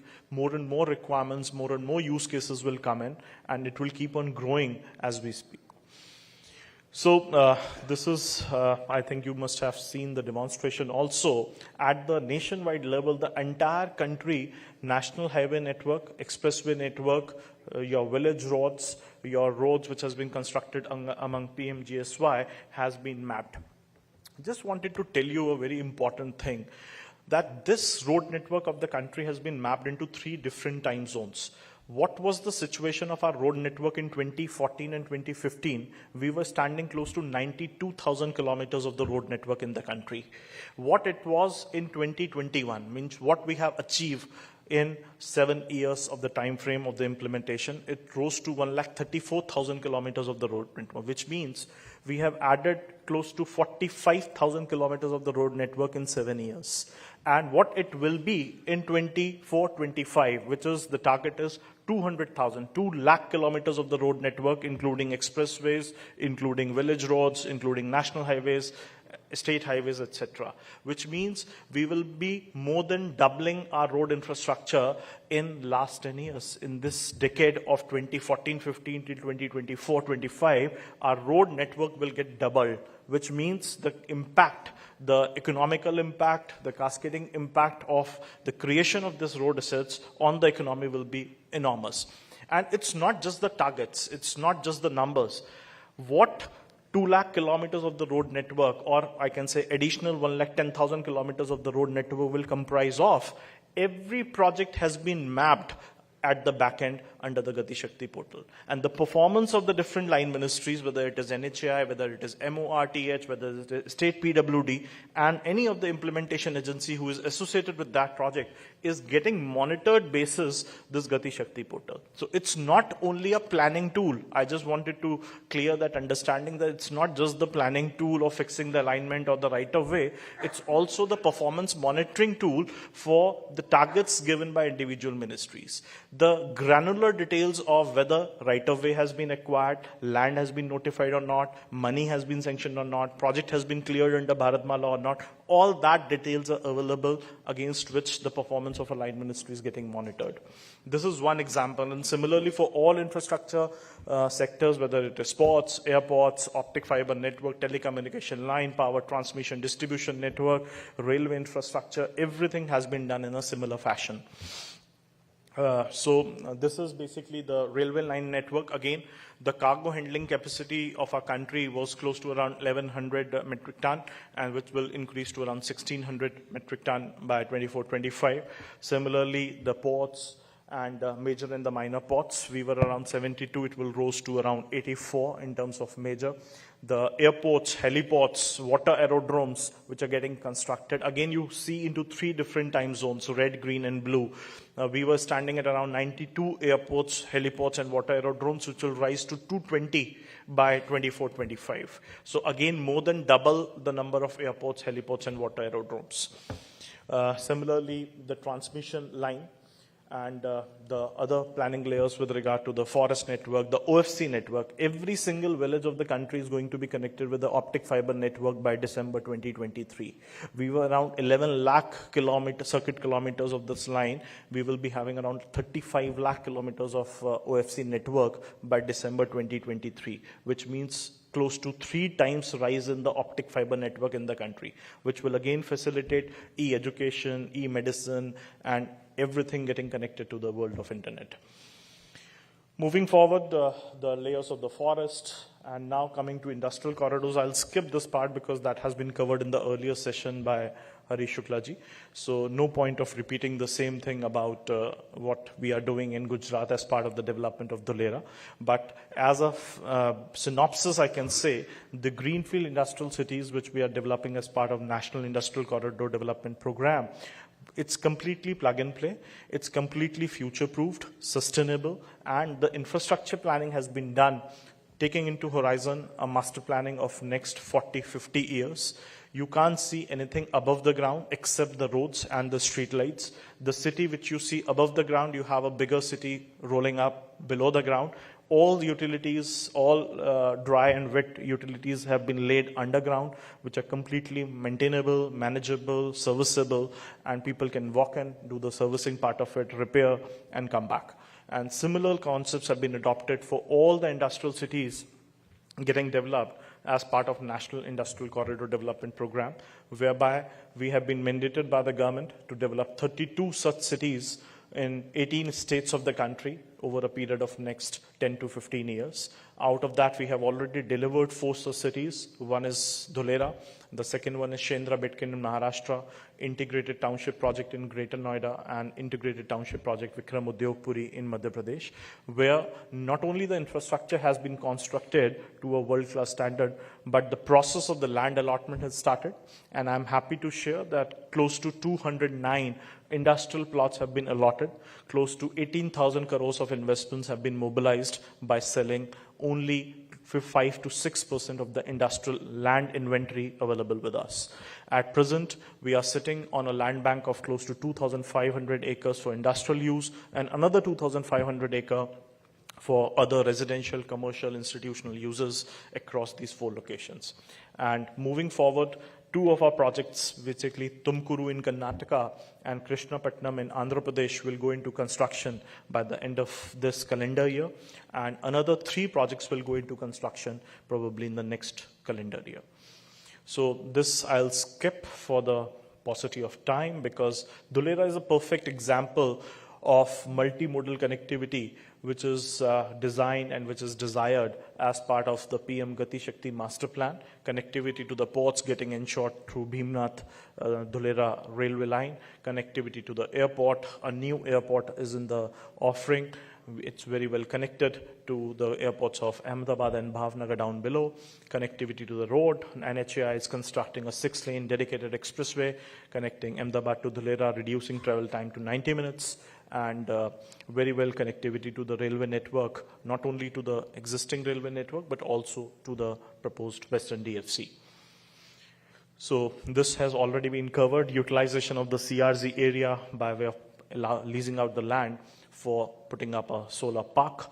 Dholera, we have already allotted 4 plots, and as Shukla sir has explained, there are a lot of companies which have shown interest, and they have not only deposited the initial advances, but are also at various stages of land allotment process. Another point, another feature which I want to mention is about the logistics part of it.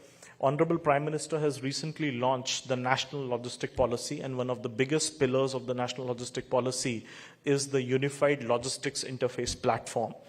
Just like PM Gati Shakti vision, under the PM Gati Shakti vision only, the Unified Logistics Interface Platform has been built in, whereby all systems of different ministries have been connected, put together. Initially, our organization was implementing Logistic Data Bank project, whereby we track and trace the movement of every single EXIM container in the country. So at present, my KPI is no container can exit the port premises without carrying our RFID tag. We have till today captured and tracked and traced close to 52 million containers in the past 6 years. We are present at 17 ports, 27 terminals, which handles all the EXIM containers of the country. 60 plus toll plazas where the RFID readers have been installed.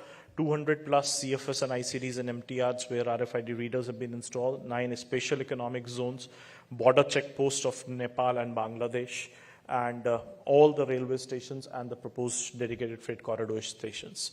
Our systems are also integrated with the voice system of the railways, with the terminal operating systems of all the ports, and close to 1900 plus RFID readers have been installed till date.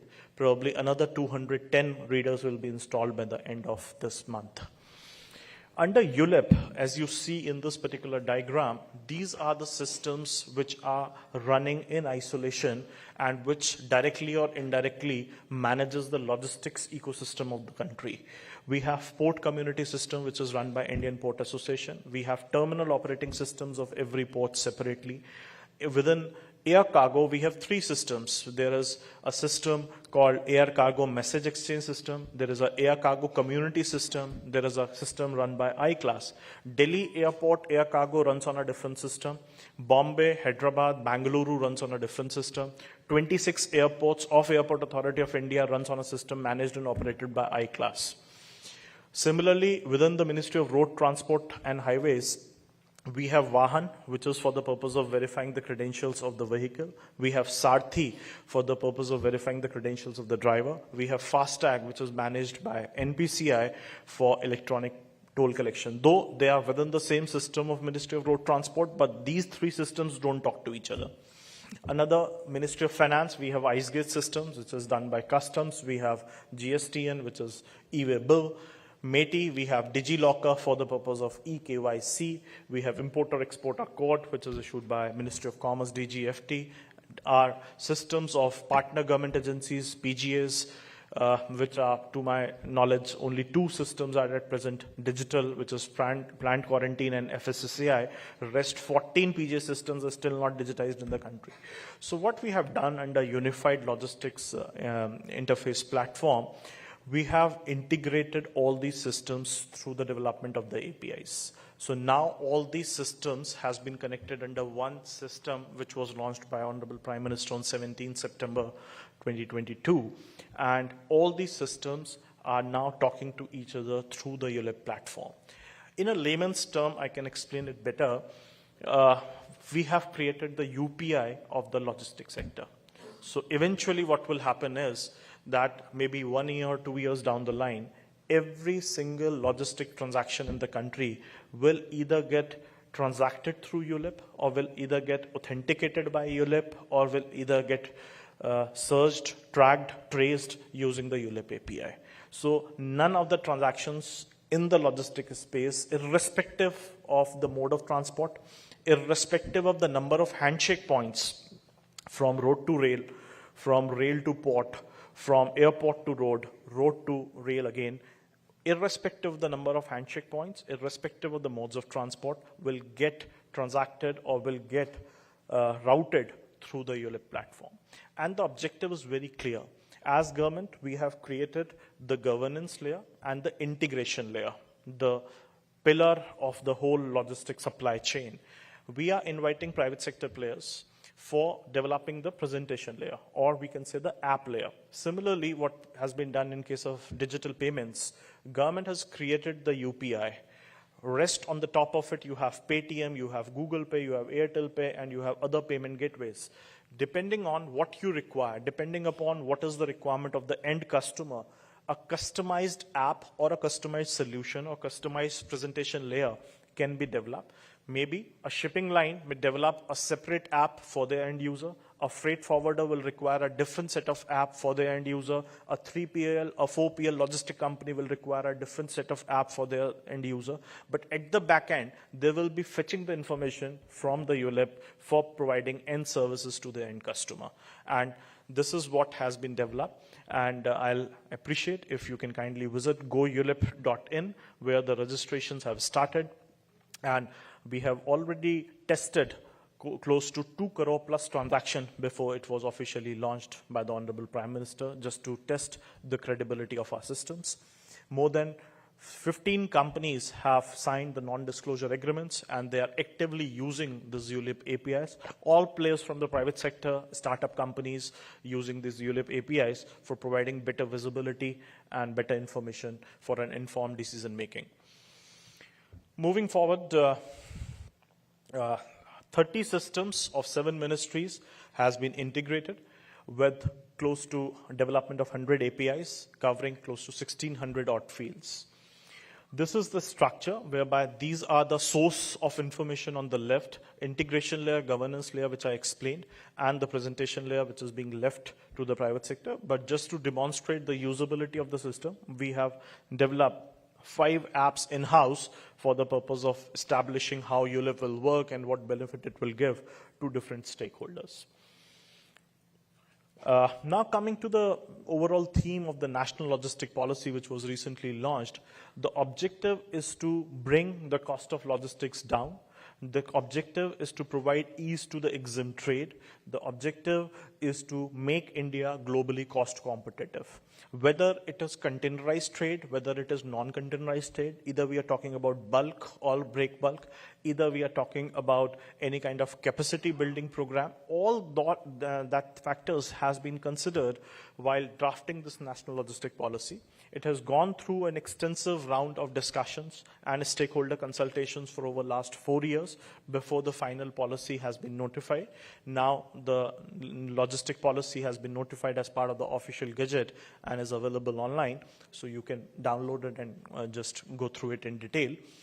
The objective is to develop a technologically enabled use of more and more digital tools like what has been done as part of ULIP or under PM GATI Shakti, integrated, all talking to each other rather than working in silos, cost efficient, resilient, sustainable, and trusted logistic ecosystem in the country for an inclusive and accelerated growth. The objective, as I mentioned, I can skip that. Comprehensive logistic action plan has been developed, which will have integrated digital logistic system, standardization of the physical assets and the warehousing assets. And there is a handbook which has been launched, which is available on the website of DPIIT, whereby the palletization, the warehousing standards, the raking, everything has been laid in form of a handbook for warehousing, which is be of use to a lot of warehousing companies, e-commerce companies, etc.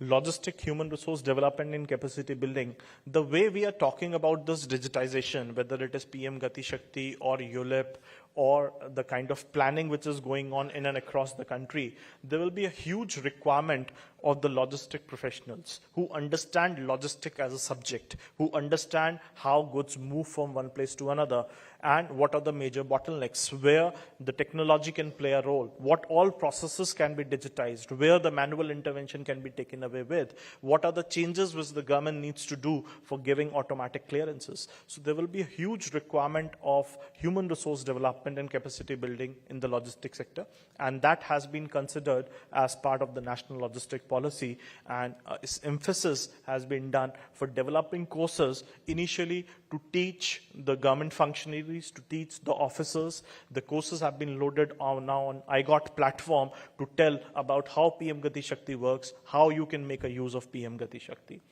State engagement, because the action lies in the state. Government of India can frame up the policy, but unless and until states like Gujarat, which are the front runners, implement those policies in the true parlance, nothing will succeed. So my heartiest congratulations to all of you that within a short span, even less than a year, the Gujarat state portal of PM GATI Shakti has been launched and put to use. And all the departments of the state government have been onboarded. EXIM logistics, which is very, very critical, though in some way or the other we are providing that visibility through LDB, but still there are a lot of gaps which needs to be addressed and which has been addressed as part of the National Logistic Policy. Service improvements, sectoral plans, there are specific plans which are now getting created under the National Logistic Policy for specific sectors, especially with regard to bulk and break bulk. For example, what should be the sectoral plan for coal movement in the country? What should be the sectoral plan for steel movement in the country? Iron ore movement movement in the country? What should be the sectoral plan for all the fishing and sea commodities which are getting exported out of the country? So there should be a complete end-to-end logistical solution to reduce the cost of logistics and to make these products cost competitive in the global environment. It's an integrated digital logistics system, which I explained, ULIP, and development of cross-sectoral use cases, which I just explained about coal, cement, iron ore, commodities which are getting manufactured in different parts of the country. Single window e-logistic marketplace has been created, whereby e-logs portal has been developed, whereby anybody whosoever has any kind of complaint in the logistic space can log into that portal, register the complaint, and from that portal, the information will be fetched from the back end from 20 different departments, and the resolution will be given in a time-bound manner. So this was also launched by the Honorable Prime Minister on 17th. And the digital system for the purpose of e-learning, etc. So these are the standardization of the physical assets and the benchmarking of the warehousing, etc., where palletization, raking, transportation, material handling, all that thing can be standardized, and this e-handbook is already available for free download. Human resource development, we have already covered. There is a huge requirement, and certain institutes has been identified. In fact, one of the institute has recently got the cabinet approval, again situated in Gujarat. The PM GATI Shakti University has been given the charge for putting up these courses situated out of Baroda, which was earlier NRTI. And similarly, 120 such institutions has been identified by the Ministry of Higher Education, whereby specific courses on training the logistics sector professionals will be started, and there one can go and do medium and long-term courses. State engagements, very, very critical, and very happy to share that before the launch of, in fact, the National Logistic Policy, 14 states have come with their state logistic policy. So now states are giving equal importance to this as one of the key enabler for claiming the ease of doing business ranking, or key enabler for competing with their fellow states. 13 states are at a very advanced stage for coming up with their state logistic policy, because it is also helping them in getting a good ranking as part of the Leeds survey, as part of the Leeds report. EXIM logistics we have already covered, identifying the critical gap areas, resolving what exactly can be done for easing out the trade, understanding the pain points and putting up the solutions, specifically the digital tools for reducing their pain points. Service improvement framework, whereby e-logs has been created, where the complaints can be logged in, and the resolution to the complaints will be provided as in a time-bound manner. Similar to this, we have a system called PMG, which is Project Monitoring Group, which monitors all the projects, infrastructure projects above 1,000 crore rupees. And similarly, an e-log system has been created, whereby relating to the logistics sector, if there is any delay, if there is any issues, all that can be addressed using this portal. Sectoral plans for efficient logistics. To start with, bulk and break bulk has been considered because majority of these commodities are moving through the railway network. There is enough consideration for converting the non-containerized cargo into containerized cargo. There's a huge emphasis on promoting the manufacturing of containers within the country rather than having our dependence on China. Facilitation of the development of the logistic parks. As you must be aware, close to 35 such multimodal logistic parks are being developed. As part of industrial corridor projects, we are doing two. One in Dadri, where both Western and Eastern DFC intersects with each other, which is called Multimodal Logistic Park Dadri, closer to the Buraki railway station. Another one we are doing in Haryana, which is close to Nangal Chaudhary district, Narnaul. And there are other such parks which are at different stages of bidding, one of which is Nagpur, which is at a very advanced stage now. So a standardized policy for developing multimodal logistic parks of different sizes. Till today, we have only heard about the ICDs, which used to be developed by Concor. So, but we need to move away from the concept of ICD as such. ICD can be one component of a logistic park, but ICD cannot be regarded as a MMLP. So there are a lot of emphasis of developing these aggregation centers where you can have cold warehousing, where you can have custom clearance, where you can have bulk to retail as well as retail to bulk, value-added packaging, and all those kind of services with proper connectivity to the road and railway infrastructure. So in terms of monitoring it, there is a 3-tier structure, which is an empowered group of secretaries, which was constituted under the chairmanship of Honorable Cabinet Secretary, and with secretaries to all the infrastructure ministries and all the ministries involved in setting up of economic zones. Below that, there will be a service improvement group, which will be constituted by EGOS, and below that, there will be the state layers. Thank you so much. Thank you. Thank you so much, sir, for sharing all the insights. I now request Ms. Rajay Patel, Project Director by SEGEN, to talk about PM Gati Shakti National Master Plan initiatives. Over to you, sir.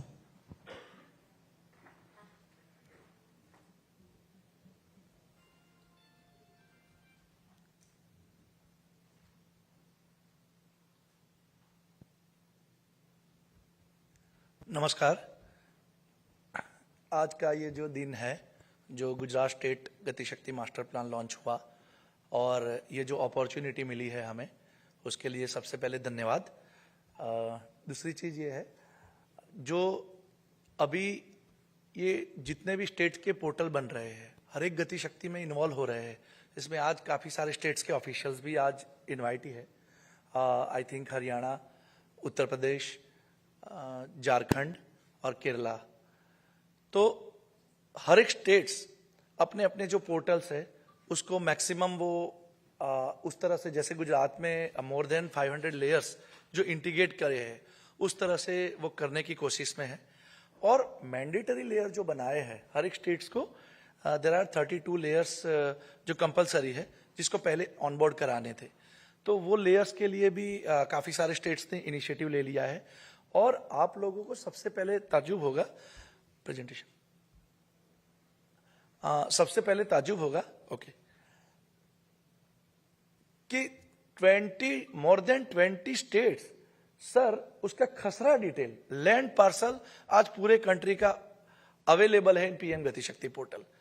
आप अगर देखा जाए, एक गांव के officials को दूसरे गांव का नक्शा लेना है तो सर कितना टफ टाइम है। और आज ये पीएम गति शक्ति जो नेशनल मास्टर प्लान है, उसके ऊपर मोर देन 20 स्टेट्स, जिन्होंने काफी सारे स्टेट्स ने एपीआई से, WMS से, वेब मैप सर्विसेज से अलग अलग तरीके से ये डेटा उपलब्ध कराया है, जिसका बेनिफिट सर हर एक स्टेट्स और अलग अलग डिपार्टमेंट्स बहुत तरह से ले रहे हैं। जैसे कोई भी स्टेट्स में इंफ्रास्ट्रक्चर डेवलपमेंट की बात है, तो इंफ्रास्ट्रक्चर डेवलपमेंट के लिए सबसे बड़ा इश्यू है आज के लैंड एक्विजिशंस। फॉरेस्ट की लैंड है, नॉर्मल लैंड है, प्राइवेट लैंड है, गवर्नमेंट की लैंड है, कैसे पता चलेगा? पता चलेगा भी तो उसकी ऑथेंटिसिटी क्या है? तो इस पोर्टल के अंदर ये जो 6 पिलर्स है स्टैंडर्ड्स, जो कॉम्प्रिहेंसिवनेस, प्राइवेटाइजेशन, जो अभिषेक जी ने ऑलरेडी बहुत अच्छे से एक्सप्लेन कर दिया है, मोर देन 21 मिनिस्ट्रीज और सभी स्टेट्स और यूनियन टेरिटरीज, उसका पूरा डाटा एक प्लेटफॉर्म के अंदर इंटीग्रेट है। सर, अब गति शक्ति वहां तक लिमिटेशन उसका नहीं है कि हम डेटा और लेयर की बात करेंगे। सर, गति शक्ति ये प्लेटफॉर्म है जो नॉट ओनली डेटाबेस और लेयर, बल्कि फेसलेस एनओसी, जो अभी आगे प्रीवियसली जो सेशंस हुआ उसमें आपने एक्सप्लेन भी किया होगा और एग्जीबिशन में लगा हुआ भी है। आप सभी ऑफिशियल्स को मेरी तरफ से नम्र विनंती है, सभी लोग वो देख के जाइएगा कि जो 6 महीने का काम था वो 6 दिन में और 5 दिन में किस तरह से हो सकता है। उसके लिए जो इनिशिएटिव किए हैं, अभी गुजरात गवर्नमेंट ने सर 46 एनओसी फेसलेस कराए हैं, जो पीएम गति शक्ति के प्लेटफॉर्म पे अवेलेबल है।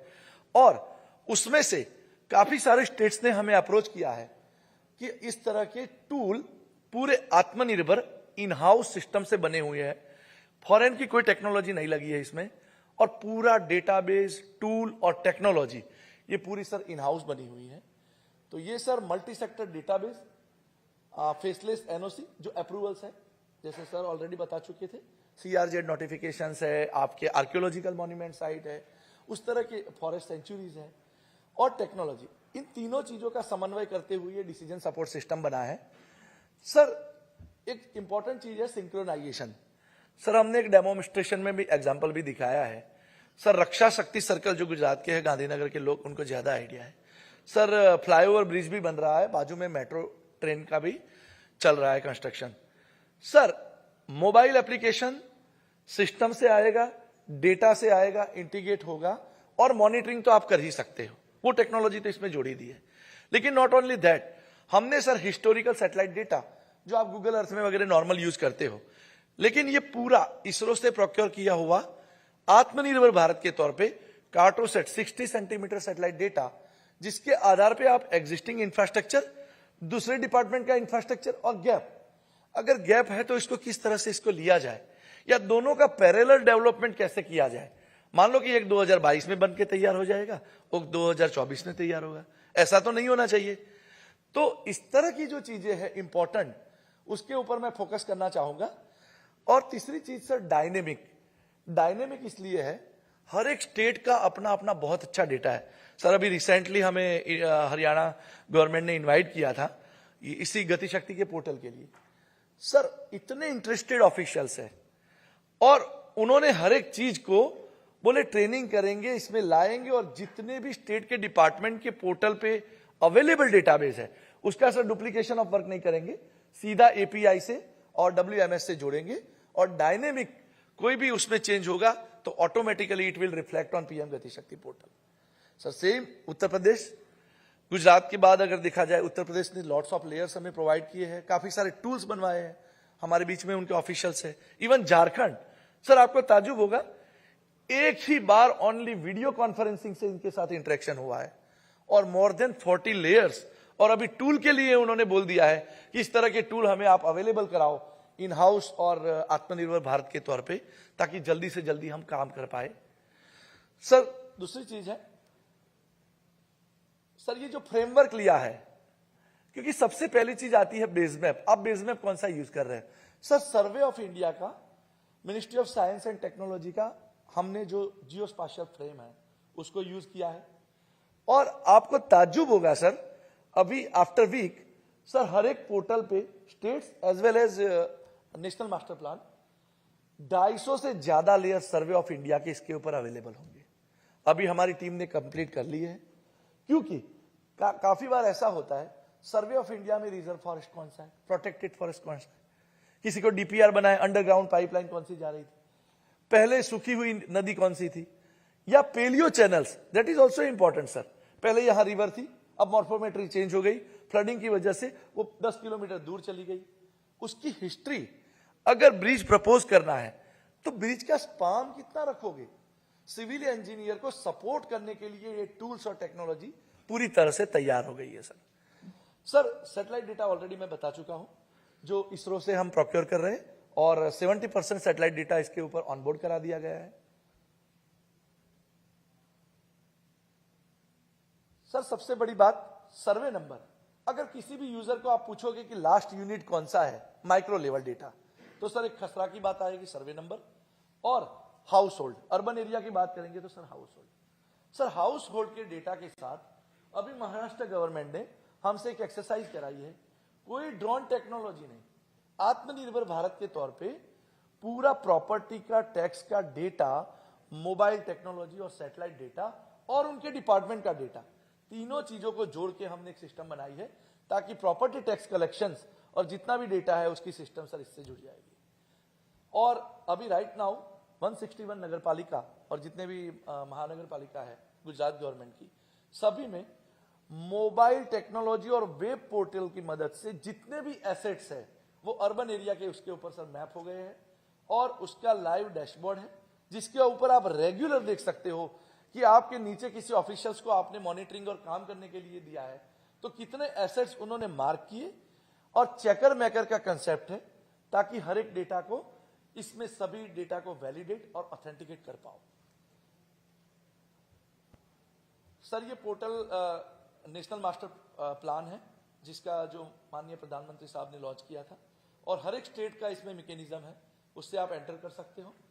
सर इसमें एक चीज और भी हमने ऐड की है ड्यूरिंग द इंटरेक्शंस। सर काफी सारे स्टेट्स के ऑफिशियल्स का ये कहना था कि ये गति शक्ति है क्या, हम इसको कैसे यूज करेंगे। उसके लिए सर इसमें एक मैकेनिज्म डलवाई है कैपेसिटी बिल्डिंग के लिए। कोई भी यूजर पूरे हिंदुस्तान में कहीं से बैठे बैठे इसमें सर अपना स्लॉट बुक कर सकता है, कौन से स्लॉट को उसको ट्रेनिंग चाहिए, वीसी से चाहिए, फिजिकल विजिट करनी है, वो खुद कर सकते हैं, और एक रिपोर्ट जनरेट होता है सर, उसको ऑटोमेटिक मैसेज चला जाता है कि आपका ये स्लॉट बुक हो गया है, आपको इस दिन के लिए ट्रेनिंग के लिए आना है। सर इसके बाद में छोटे छोटे इनोवेशन किए। सर हर एक ऑफिशियल्स देखते होंगे, टिकटॉक देखते होंगे छोटे छोटे। सर हमने इसमें लंबे लंबे वीडियो नहीं बनाए हैं, 30 सेकंड 60 सेकंड्स के छोटे छोटे वीडियो रखे हैं। गति शक्ति क्या है, गो एरिया और नो गो एरिया क्या है। सर अभी काफी सारा गवर्नमेंट में ऐसा है, मान लो कि एक डिपार्टमेंट ने दूसरे डिपार्टमेंट को लैंड दे दी, या इंडस्ट्रियलिस्ट को इंडस्ट्री की लैंड दे दी, अलॉट कर दी। सर आफ्टर 3 मंथ्स उनको पता चलता है कि as per the CPCB norms और जीपीसीबी नॉर्म्स और जो भी स्टेट्स के एप्लीकेबल नॉर्म्स है, उसके आधार पे यहाँ पे ये नो गो एरिया है। तो बेस्ड ऑन क्राइटेरिया और पैरामीटर के आधार पे गो और नो गो एरिया आप डिसाइड कर सकते हो वेल इन एडवांस, ताकि आप सरकार को ये बता पाओ कि मेरे लिए ये सुटेबल लैंड नहीं है, मैं ये नॉर्म्स में मैं फिट नहीं हो रहा हूं, मेरे लिए रेगुलेशन में आ रहा हूं, मुझे ये लैंड दूसरी देनी पड़ेगी। Sir that type of facility also available in system. Sir अभी तक हमने अलग अलग स्टेट्स की और इंक्लूडिंग गुजरात गवर्नमेंट्स और सभी स्टेट्स और यूनियन टेरिटरीज की कैपेसिटी बिल्डिंग की ट्रेनिंग ऑलरेडी कर चुके हैं। सर ये स्लाइड इसलिए इंपॉर्टेंट है, आप देखिए सर कोई दिन ऐसा नहीं है ये स्लाइड में कोई ना कोई पैरामीटर ऐड नहीं होता है, इवन आज भी पैरामीटर ऐड हो गए। सर गति शक्ति प्लेटफॉर्म के अंदर जितनी चीजें हैं आप देख लीजिए, नेटवर्क प्लानिंग ग्रुप, मिनिस्ट्री के हाई इंपैक्ट प्रोजेक्ट्स, कैबिनेट से जो अप्रूव होते हैं वो projects. Sir 1 district 1 project. Sir अभी रिसेंटली प्रधानमंत्री साहब ने अमृत सरोवर की एक स्कीम लॉन्च की है, प्रोग्राम, हर एक डिस्ट्रिक्ट में 75 तालाब बनाने हैं, उसका पूरा इंटीग्रेशन इसके अंदर किया गया है। Government land information system GLIS। Sir national infrastructure pipeline, Gujarat के आई थिंक 1300 प्रोजेक्ट्स होंगे। सर वो NIP के प्रोजेक्ट्स विदाउट जियो स्पाशियल और डुप्लीकेशन वर्क। सर हमें ये पता चलता है वही प्रोजेक्ट PMG में भी है, वही प्रोजेक्ट NIP में भी है, वही प्रोजेक्ट PM गति शक्ति में भी है, और वही प्रोजेक्ट एक और प्रोजेक्ट में होता है। सर तो डुप्लीकेशन इसमें से बिल्कुल निकल गया है। Sir multi modal logistic park जितने भी है, अभी अभिषेक जी बहुत अच्छे से एक्सप्लेन कर रहे थे, even industrial information system IIS, जो पूरे कंट्री का एक एक इंडस्ट्री का प्लॉट कहां पे वैकेंट है, कहां पे लैंड अवेलेबल है, उसको भी इसके साथ इंटीग्रेट किया गया है। एस्पिरेशन डिस्ट्रिक्ट, जल संचय डिस्ट्रिक्ट, परक पोर्टल। सर गुजरात में एक बहुत अच्छा एनालिसिस करके हमने पोर्टल पे दिया है, परक पोर्टल कहां कहां कितनी लेबोरेटरीज अवेलेबल है डिस्ट्रिक्ट के लिए। तो राजकोट में 5 लेबोरेटरीज अवेलेबल है, जामनगर में एक भी नहीं है, ऐसा कैसे हो सकता है सर? सर गति शक्ति में तो ऐसा पॉसिबल ही नहीं होना चाहिए। तो gap area, sir gap area एक मिनिस्ट्री ने बनवाया या एक स्टेट ने बनवाया। सर अभी तो डिपार्टमेंट और मिनिस्ट्री रोज 2 टूल बनवा रही है और ये बता रही है स्किल मैट्रिक्स, कहां कहां स्किल अवेलेबल है, इंडस्ट्री को कहां जरूरत है, उसका भी पोर्टल से ही सिंक्रोनाइज होकर आंसर मिलना चाहिए। सर ये एक होलिस्टिक पोर्टल है, इंटीग्रेटेड। सर ये गुजरात के कुछ एग्जांपल्स है, रोड इंफ्रास्ट्रक्चर, रेल इंफ्रास्ट्रक्चर, ऐसे करके मोर देन 500 लेयर्स। सर सभी डिपार्टमेंट्स के ऑफिशियल्स ने इसको वैलिडेट किया, ऑथेंटिकेट किया, देन एंड देन फ्रीज करने के बाद ये पोर्टल पे अवेलेबल हुआ और उसके ऊपर सर फेसलेस NOC के टूल एप्लीकेबल हुए। सर अभी गुजरात गवर्नमेंट में इरिगेशन डिपार्टमेंट भी कैनाल है, उसके रिजर्वायर है, अलग अलग कमांड एरिया है। Sir Sardar Sarovar Narmada Nigam limited SSNL, उसका भी पूरा कैनाल नेटवर्क से up to the minor canal network. इसका सर एक काम बहुत अच्छा किया था, सर हमने हर एक कैनाल के ज्यूरिडिक्शन के ऑफिशियल का मोबाइल नंबर, उनका ज्यूरिडिक्शन इसके साथ टैग कर दिया। इससे फायदा ये हो रहा है, कहीं पे भी आपको परमिशन लेनी है, ऑटोमेटिकली वो कंसर्न इंजीनियर को मैसेज चला जाता है कि यहां से ये डिपार्टमेंट को परमिशन चाहिए, ताकि आपको एक मैसेज आ जाएगा OTP बेस्ड और उसके आसानी से आप देख सकते हो और डिसीजन ले सकते। सर अभी आज एक मीटिंग भी है गवर्नमेंट ऑफ इंडिया में, हायर लेवल पे PMO में भी, सोशल इंफ्रास्ट्रक्चर को इसके साथ जोड़ो। सर ऑलरेडी गुजरात गवर्नमेंट ने बहुत अच्छे से सोशल इंफ्रास्ट्रक्चर को जोड़ा गया है और बाकी स्टेट्स भी जो अवेलेबल है, यूपी ने तो इवन एक पहुंच करके एप्लीकेशन सर बनवाई। उनकी यहाँ से सेक्रेटरी मैम ने बाइसेक की विजिट की गुजरात गवर्नमेंट के साथ और एक काम ये करवाया, उन्होंने बोला हमारे यहाँ ऐसा टूल बना के दे दो कि कौन से ऐसे अनसर्व्ड विलेजेस हैं जिनको 5 किलोमीटर से ज्यादा बच्चों को ट्रैवल करना पड़ रहा है, और ये एग्जैक्ट रूट वाइज रोड की कनेक्टिविटी के साथ बताओ और उनको चॉइस दो कहां पे वो स्कूल को मर्ज करना चाहते हैं, कहां पे स्टूडेंट टीचर रेशियो कितना है, और उसके आधार पे वो डिसीजन ले पाए। सर ये थोड़े लेयर्स हैं, लेयर्स के बारे में तो मैं एक्सप्लेन कर चुका हूं, डेमोन्स्ट्रेशन में भी है। सर इवन आपको ये सर देखिए गोडाउन का स्टॉक कहां कितना अवेलेबल है, डायनेमिक यहां से मिलता है ताकि आप प्लानिंग कर पाओ। सर गुजरात गवर्नमेंट में 2 साल पहले जितने भी टेका का भाव और वो भी जो भी अवेलेबल होता है, तो वहां ऐसा होता है आपके पास स्टॉक बहुत है, स्टॉक को कहां रखोगे, उसके लिए गोडाउन में कैपेसिटी इतनी नहीं है। तो सर इस पीएम गति शक्ति के माध्यम से ये भी प्लान कर सकते हो कि कौन से नियरेस्ट गोडाउन ऐसे है जहां पे आपको स्टॉक को रखना है और नियरेस्ट फार्मर कहां से आए और अपनी जर्सी या जिसको भी वो अलर्ट करना चाहे वहां डाल सके। सर इवन एनआईपी के जो प्रोजेक्ट्स है ऑलरेडी मैं एक्सप्लेन कर चुका हूं, नेशनल इंफ्रास्ट्रक्चर पाइपलाइन। सर इस तरह के टूल बन रहे हैं। सर कहीं पे भी पोर्टल पे आपके पास खुद का केएमएल फाइल है, अपनी खुद की शेप फाइल है, या अलाइनमेंट ड्रॉ करना चाहते हो, डीपीआर कोई बनाना चाहते हैं यूजर, या पोर्टल पे वेब पोर्टल पे कर सकते हो। सर जैसे ही वो ऐड करेंगे, ड्रॉ करेंगे पोर्टल पे, ऑटोमेटिकली की कनेक्टिविटी वाले जितने भी पैरामीटर्स है लेफ्ट साइड वो ऐड हो जाएंगे, मल्टी मॉडल कनेक्टिविटी। और नॉट ओनली दैट, वो अलाइनमेंट को मिट्टी कहां से मिलेगी उसके लिए अमृत सरोवर को भी इसके साथ इंटीग्रेट कर दिया है। सर जैसे ही यहां क्लिक करेंगे, कौन सा अमृत सरोवर इसके पास में है, with in 5 kilometre radius, with in 10 kilometre radius, और वो सॉइल टाइप क्या है, ब्लैक कॉटन सॉइल है, उसकी जरूरत कहां पड़ेगी, उसको कितना वॉल्यूम्स है, उसको आप रीयूटिलाइज कर पाओ। सर इस तरह के पोर्टल डीपीआर के लिए बने। सर आप सबने न्यूज में अभी रिसेंटली सुना होगा, तारंगा टू माउंट आबू पहली ये जो डीपीआर बना रेलवे के लिए। सर मिनिस्ट्री ऑफ रेलवे ने ये जितने भी उनके अलाइनमेंट है, डीपीआर है, अक्रॉस द कंट्री बनवाए हैं। अभी राइट नाउ 130 अलाइनमेंट डीपीआर के सर लास्ट 2 मंथ के अंदर उन्होंने यहाँ पे आके अपलोड कराया है पोर्टल के अंदर। और उसके अंदर के जितने भी मॉड्यूल्स है सर, ट्री कटिंग ले लीजिए, लैंड एक्विजिशन ले लीजिए, फॉरेस्ट, वो सभी का मॉड्यूल से ही हमने आंसर दिया है सर। और जितनी भी बार वो आते गए उनसे हमने नॉलेज इनपुट लेते गए और इस पोर्टल के टूल को हम एनरिच बनाते गए। सर इस तरह के मॉड्यूल बनाए हैं ministry of road and transport. यही टूल सर सेम हर एक स्टेट के लिए अवेलेबल है, हर एक स्टेट के लिए आज की डेट में अवेलेबल है। सर उनको अपना अलाइनमेंट ऐड करना है, जैसे ही अलाइनमेंट ऐड करेंगे ऑटोमेटिकली वो जितनी भी यूटिलिटी शिफ्टिंग करने की जरूरत है वो ट्रांसमिशन टावर से सिलेक्ट कर लेगा, लेटीट्यूड लॉन्गिट्यूड कौन से विलेज में है, रिपोर्ट जनरेट कर देगा सिस्टम। सर राइट ऑफ वे के अंदर कितनी जगह से परमिशन लेनी है, वहां कौन सी रेलवे से लेनी है, रिवर से लेनी है, रोड से लेनी है, रोड में भी स्टेट हाईवे से लेनी है या मेजर डिस्ट्रिक्ट रोड से लेनी है, सर उसका पूरा रिपोर्ट जनरेट हो जाता है। और लैंड एक्विजिशन मॉड्यूल, सर आज कंट्री में इतने ग्रीनफील्ड कॉरिडोर बन रहे हैं, आप जानते हो सर, उस एक अलाइनमेंट को with in a fraction of second ये आंसर देता है सिस्टम, विद इन आरओडब्ल्यू कौन से खसरा डिटेल ऐसे है जिसको हमें लैंड एक्विजिशन के लिए अप्लाई करना है। सर इवन इंजीनियरिंग पॉइंट की बात करें तो कटिंग फिलिंग मॉड्यूल, आरओडब्ल्यू के अंदर कितना कटिंग जाएगा, कितना फिलिंग की आवश्यकता है, और वॉल्यूम हमने सर उनका सर्वे किया था, उसके साथ इसको वैलिडेट कराया। सर 98% एक्यूरेट है, इसका मतलब एस्टिमेशन के लिए तो बहुत है। तो इस तरह के टूल इसके अंदर इंटीग्रेट किए हैं। ये 3D भी फॉरेन की कोई टेक्नोलॉजी नहीं है, ये इन हाउस ओपन टेक्नोलॉजी से बनाया है। सर एक दो और एग्जांपल देंगे हम, ये गुजरात का एग्जांपल है लेकिन हर एक स्टेट के लिए टूल बना दिया है। सर फाइबर ऑप्टिक्स का जितना बीबीएनएल का नेटवर्क है, बीएसएनएल, बीबीएनएल, टीसीएनएल, रेलटेल, हर एक लेयर्स को इसके साथ इंटीग्रेट कराया और उन्होंने हमसे इस तरह का एनालिसिस कराया।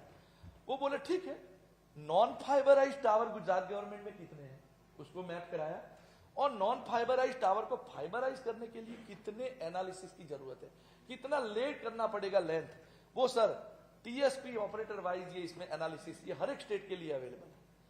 सर एक स्टेप आगे जाएंगे, सर जितने भी unserved villages 33,000 villages across the country mobile connectivity के लिए अनसर्व्ड है, सर उसको एनएमपी पे अवेलेबल कराया। और ये गुजरात का एक एग्जांपल लिया है, क्लस्टर ऑफ विलेजेस, ये 3 विलेजेस अनसर्व्ड है। सर इसमें गवर्नमेंट लैंड कौन सी रहेगी, जहां पे प्रपोज टावर कहां रहेगा, और प्रपोज टावर को एनर्जी डिपार्टमेंट से बिजली कहां से मिलेगी। इवन नॉट ओनली दैट, अगर एनर्जी डिपार्टमेंट का गेटको का डेटा या any type of data distance ज्यादा है, सोलर से सनशाइन कितना रहेगा, सोलर की सनशाइन की अवेलेबिलिटी नहीं है, तो डीजल और पेट्रोल के स्टेशन कहां रहेंगे ताकि वो जल्दी से जल्दी इसका प्लानिंग कर पाए। सर इस तरह के टूल इसमें बनवा रहे हैं। सर ये ऑटोमेटिक सॉफ्टवेयर से निकलती है इंफॉर्मेशन।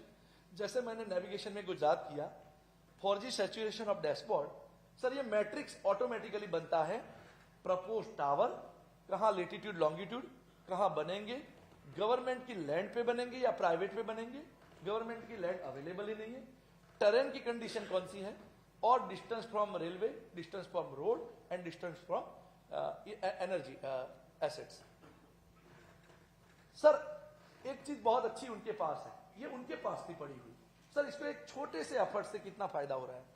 सर उनका एक आरएफ कवरेज टूल है, ठीक, आरएफ कवरेज टूल है। आरएफ कवरेज टूल में रेड जो जोन है वो दिखा रहा है, वहां मोबाइल की कनेक्टिविटी नहीं है। सर अब तो हम ऑपरेटर के लिए भी एक टूल बना रहे हैं, चूज योर ऑपरेटर। ऑपरेटर खुद मोबाइल एप्लीकेशन से अपना देख पाएगा कि मुझे यहाँ जियो के टावर लगाने की जरूरत है या बीएसएनएल की लगाने की, किसकी based on that database. Sir थोड़ा टाइम के कंस्ट्रेंट की वजह से मैं थोड़ा जल्दी कर रहा हूं। ये इस तरह का एक टूल बनाया है, ये tool ready to available for पूरे कंट्री के लिए है। सर किसी भी एसेट्स, पूरे हिंदुस्तान में कोई भी एसेट्स बनाना है, इंडस्ट्री ले लो, हेल्थ इंफ्रास्ट्रक्चर ले लो, या एजुकेशन ले लो, आईटीआई ले लो, any type of infrastructure. Sir पहले सिलेक्ट करना है गवर्नमेंट लैंड, एरिया का एक स्पेसिफिकेशन देना है कि कितने एरिया की लैंड चाहिए। सर यूजर को खुद चॉइस मिल रही है कौन से पैरामीटर और क्राइटेरिया डालेंगे कि मुझे हाईवे से नजदीक चाहिए, इंडस्ट्री से इतनी दूरी चाहिए, रेलवे से इतनी दूरी पे चाहिए, एनर्जी और ट्रांसमिशन टावर से दूर चाहिए।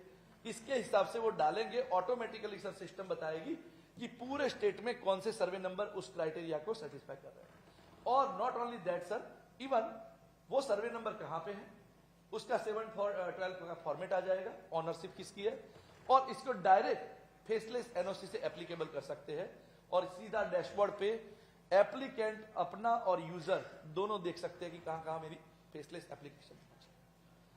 सर मिनिस्ट्री का लास्ट एग्जांपल देके मैं खत्म करूंगा।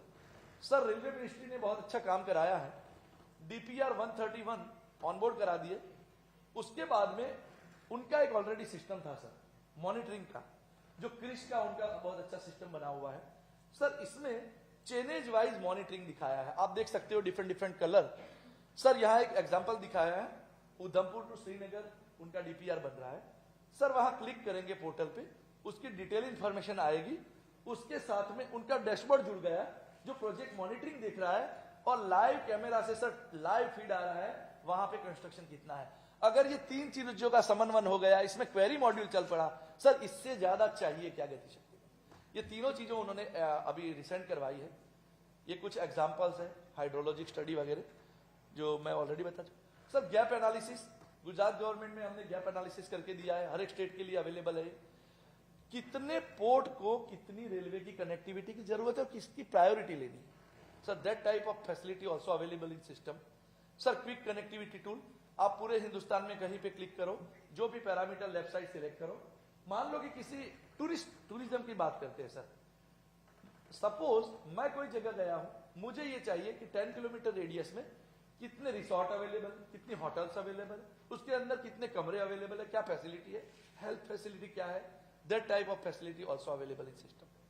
Sir thank you very much sir, इस तरह से बहुत सारी चीजें कराई है। Thank you, sir, for your presentation. We'll now move towards Mr. Shalabh Srivastava, Vice President, Flipkart. Logistics, last mile connectivity industry perspective is his point of address. Thank you. Good afternoon.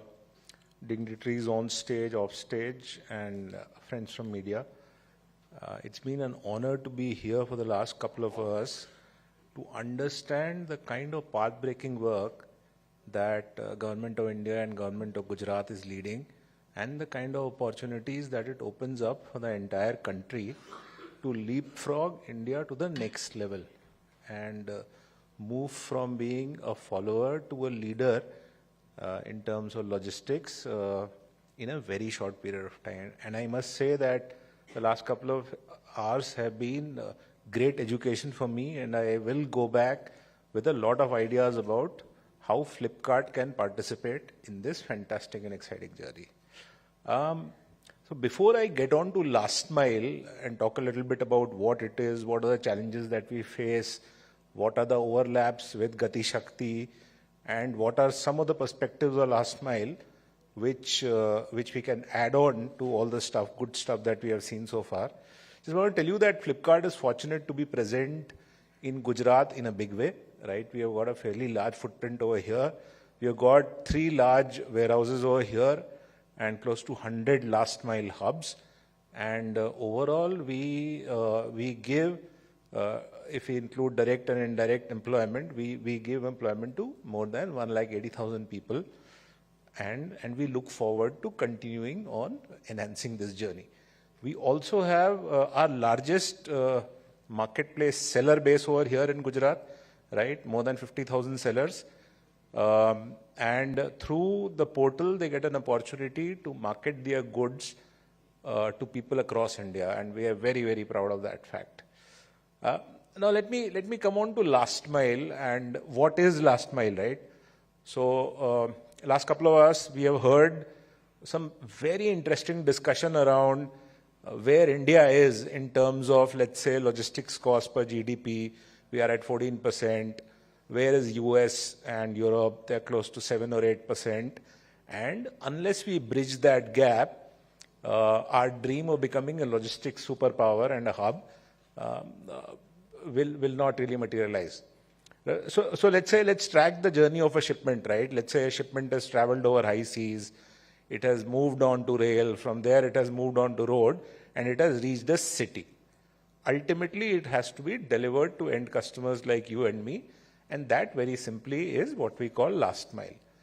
And in this entire journey, if we are to look at which is the highest cost part of this entire relay race, it is actually last mile.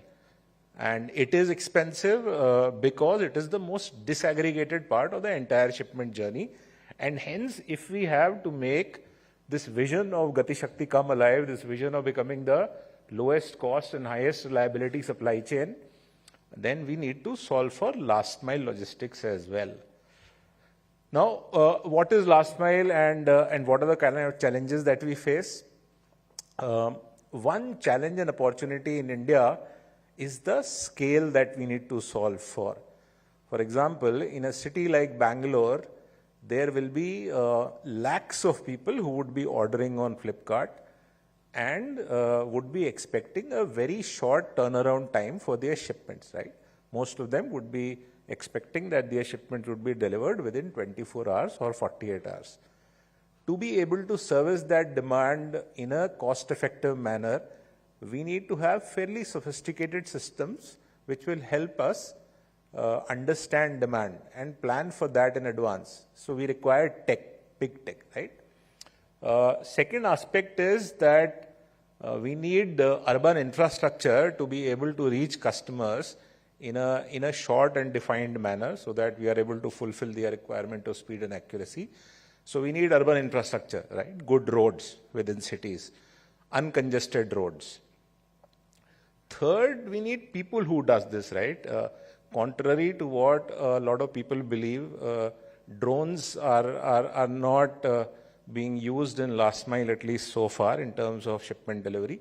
It is ultimately a people game, right? You need lakhs and lakhs of people who have the ability to converse with our customers, who are respectful, and who have a hunger of making a living, right? So then this problem moves away from being a pure infrastructure problem or a pure tech problem to a problem of identifying millions of people, right? Training them and giving them a chance to kind of upgrade their life and also give the best possible customer experience. Now, India is a country where, if I tell you that one of the biggest problems that we face while we run our business is to find trained people who can do these specialized jobs for us. As a result, the biggest opportunity and challenge that we have, right, from a logistics perspective, from fulfilling customer expectations perspective is find people, train them, understand them, take care of them, retain them, and help them make a living. So this is one aspect where which opens up areas of collaboration between private sector and government. If we can work out mechanisms where, let's say, private sector can get access to the vast talent pool that is available in a country like India, in the hinterland, and we can kind of create curriculums around what specifically we need in terms of skill sets from these set of people. This will be a win-win for all. So some starts have been done in this. We have done some work with the government of Karnataka and a couple of other state governments, but we are looking forward to working a lot closer and in a lot bigger manner with all governments, and looking forward to collaborating with state government here in Gujarat as well on that. That will be, I believe, a massive unlock for people and also for business. The second aspect that I would want to talk about, and that is linked to people again, is that we give a lot of focus on what customers want, right? So you are, a bunch of people here, I'm sure, would be customers of Flipkart, and we treat customers as gods, and we take whatever we promise to customers very, very seriously. What ultimately, the customer experience is delivered by our people, feet on street, and I've been talking about that. So if we want to give the best possible customer experience to people like you, we need to give the best possible experience to people who work for us, right? People who work in warehouses and people who do last mile delivery for us. As a result, what we try to do is, we try to understand those guys almost as well as we try to understand end customers like you. We spend, we invest fairly heavily in terms of building cohorts of our last mile agents, in terms of understanding them, in terms of understanding what are the opportunities that they have in their life, what are the challenges that they have. And then we create tech-enabled capabilities to solve for their problems. Right? Let me give you an example. What do I mean by that? A bunch of these guys are either unbanked or underbanked, which means that if they fall on bad times and they want a loan for something, either they will not get that loan or they will get at an interest rate which will make their problem worse rather than solving it. So we partnered, so we found this problem very interesting and very pertinent. So we partnered with a couple of artificial intelligence-based startups who have figured out a credit scoring model which is much better and much more advanced than what our banks have been doing. This is that we launched the simple capability of giving an instant and intelligent loan to our last mile agents. So anyone who wants a loan can get money in his or her account in less than 5 minutes, right? The initial disbursement would be capped to, let's say, 5,000 rupees. And subsequently, whether that person is eligible for that money or not depends on his or her behavior. And what was astonishing for me was that this program has been live for close to 2 years, and the delinquency rate in this has been 0. So that kind of told us that if we do what is right for people, and if we use technology to kind of keep improving it, the results can be fairly spectacular. And the downstream goodness of this has been that these people have stuck around with us, and these are the people who provide the best experience to end customers like you. So that's our focus. That's been our focus in last mile. To summarize, the areas where we would want to collaborate with the government are some aspects of urban planning, right, which is very, very important from the infra pillar which is required for last mile. And the biggest area that which opens up for opportunities of collaboration is people, which is sourcing the right talent, especially from hinterland of India, getting them e-commerce ready or logistics ready, upskilling them, which will help them get ready for not just a job with Flipkart, but which will set them up beautifully for the rest of their lives.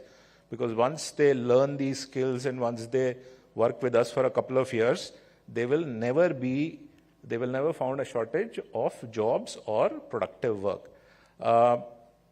That's what I had to share with you. It's been an honor being here, and I look forward to continuing on this journey. Thanks a lot.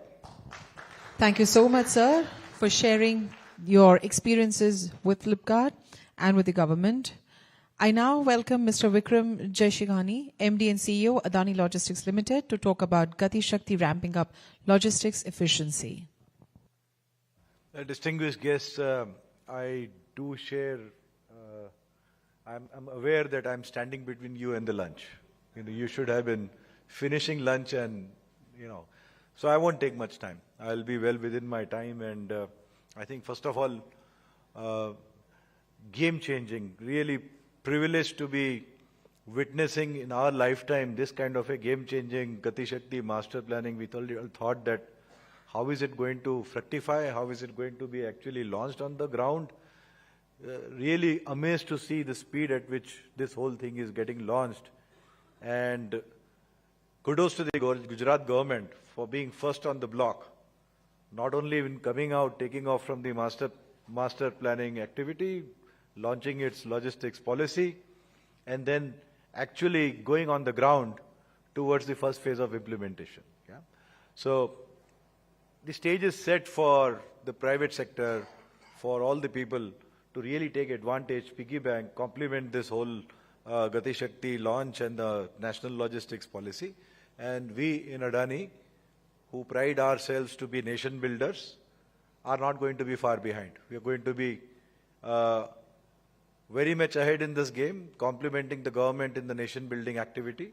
And therefore I will take a few minutes to explain our vision of what in Adani we think we should be doing and we are in the process of doing to fast forward and accelerate this journey of logistics and even try to kind of achieve the objective much before 2030. I think 2030, with this speed of implementation, we should be leaders in the globe, just not catching up. Yeah. Adani Ports and Logistics commenced its journey as a port company. Our first venture into this whole sector was coming up with the Mundra port.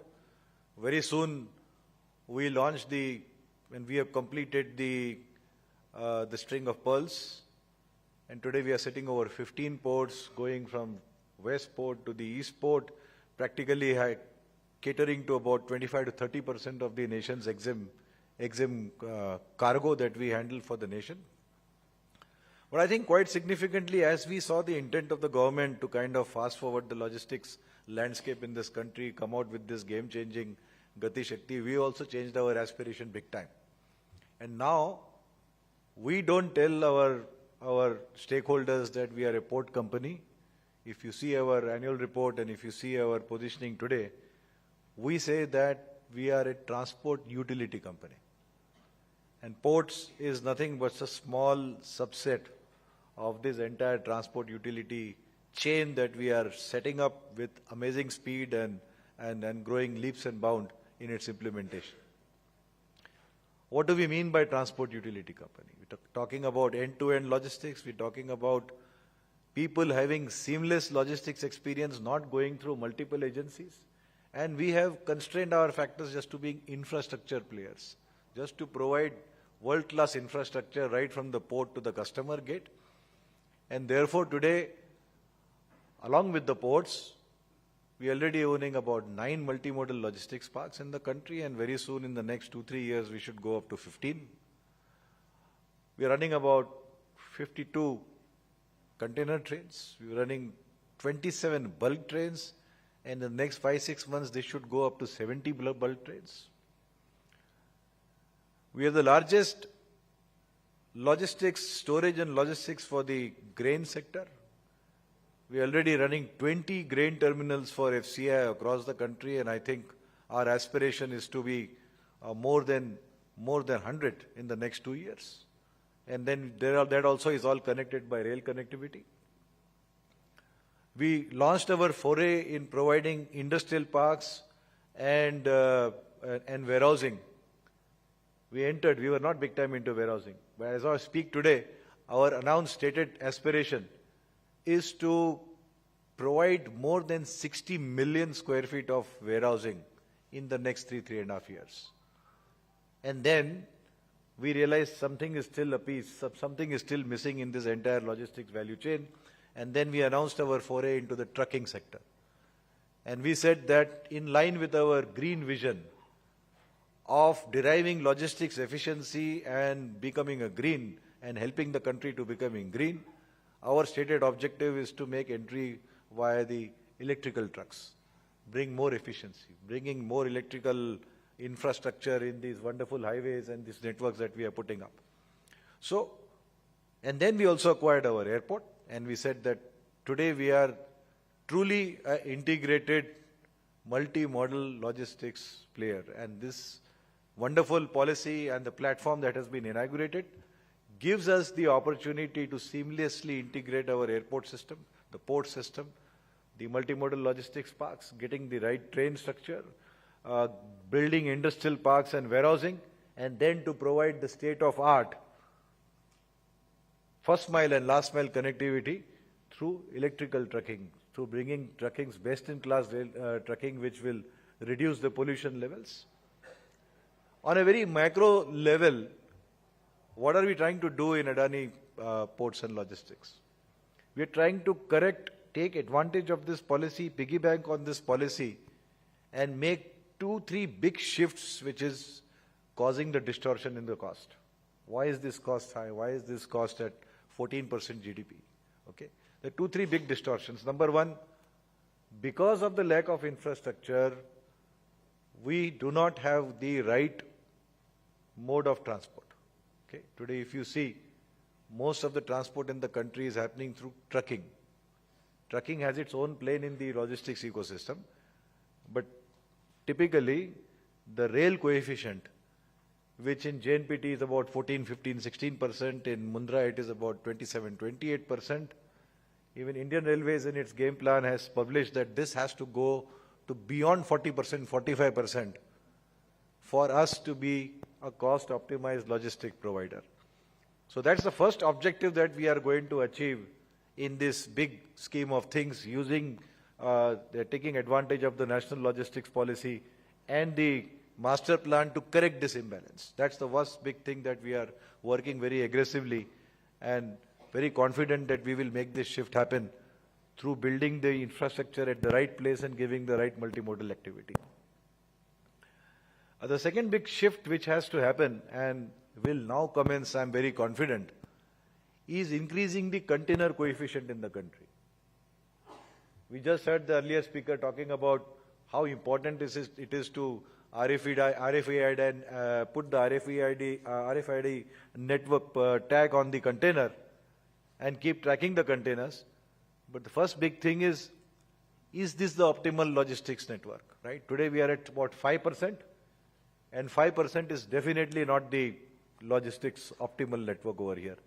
With this change and building the right infrastructure, this has to now grow very aggressively. This has been stagnant for the last many, many years. I'm pretty confident, Adani Logistics and Ports and Logistics is very confident that this will now get the necessary impetus to take it to 10%, 15%, thereby bringing the optimality in the logistics cost structure and all. So this is one dimension of increasing logistics efficiency.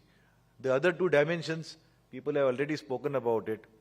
Now, where is that we are losing optimality? It's all in the capex cost. Because we are dealing with so many agencies and then finding out later on that, oh my God, this is a forest land, or this is a land which is having XYZ restriction, or there is a pipeline coming underneath, or there is a forest restriction over there. For some reasons or the other, these are delaying the project cost. Single window clearance will get us that advantage. Seeing these constraints well in advance at the project planning stage will give us the advantage.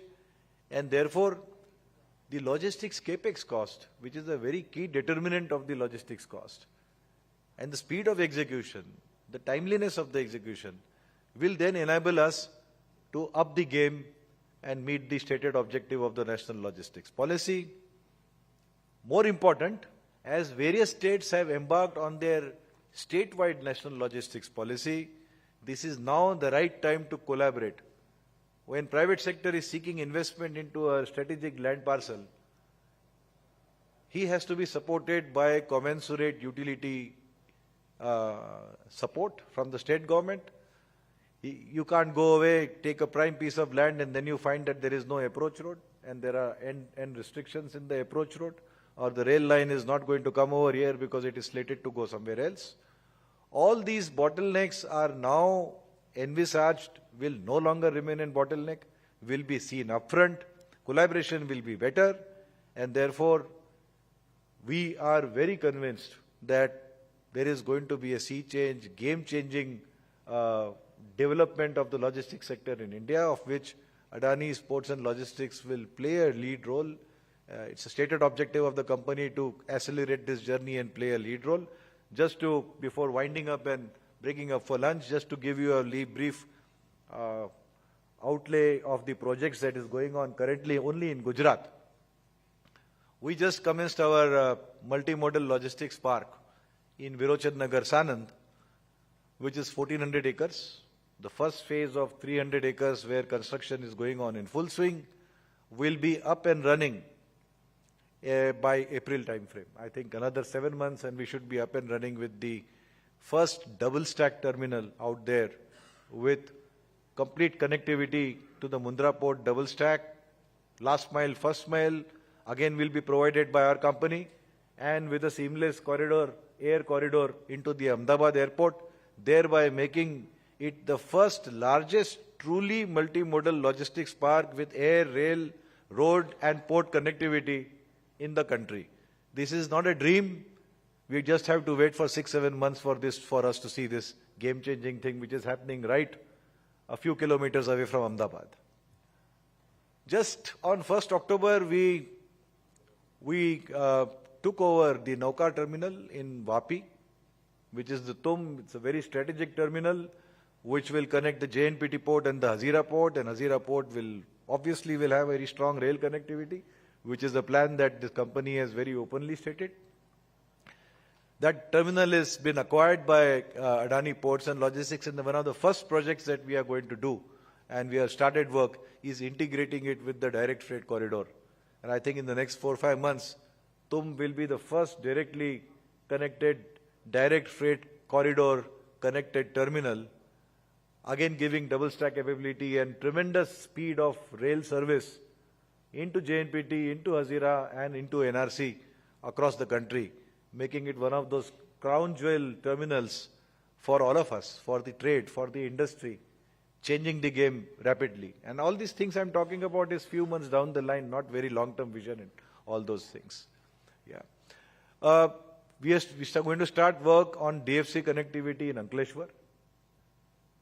Up there, we are starting work in the DFC connectivity. We'll start, that's little time away, but we'll start with Dadri, we'll start with Dholera in Jaipur, and we'll have a strong presence on DFC. We'll leverage DFC, and that's coming out big way. So this is just about the Gujarat plan. I'm just talking about the logistics plan in Gujarat. We have similar plans with similar speed and efficiency in all parts of the country, pan-India, north to south, east to west. And a parting word, this policy, this vision could not have come at a better time from the country. And I really, once again, before ending my talk, congratulate our Honorable Prime Minister and the government of Gujarat for really taking this with such speed and with such enthusiasm, with such passion, that this country is truly slated for great times to come. That's now a certainty. And thank you very much for this patient listening. Thank you. Thank you so much, sir, for sharing with us the Adani Logistics plans and the action. Thank you. I will now request Sri Abhishek Chaudhary to hand over the mementos to all the 3 speakers.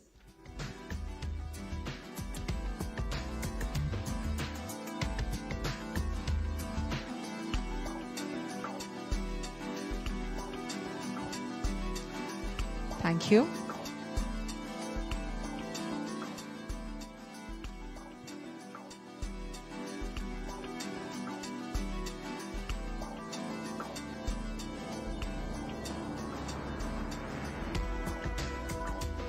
Thank Thank you.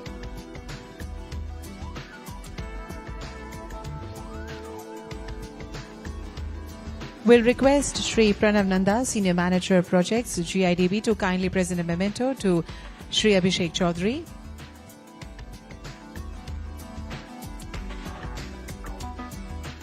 Thank you.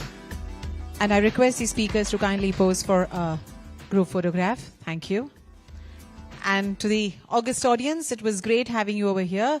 You were very much obedient and wonderful audience. You can clap for yourself and you can join us for the lavish lunch. This is Dhwani signing off. Stay safe, stay healthy.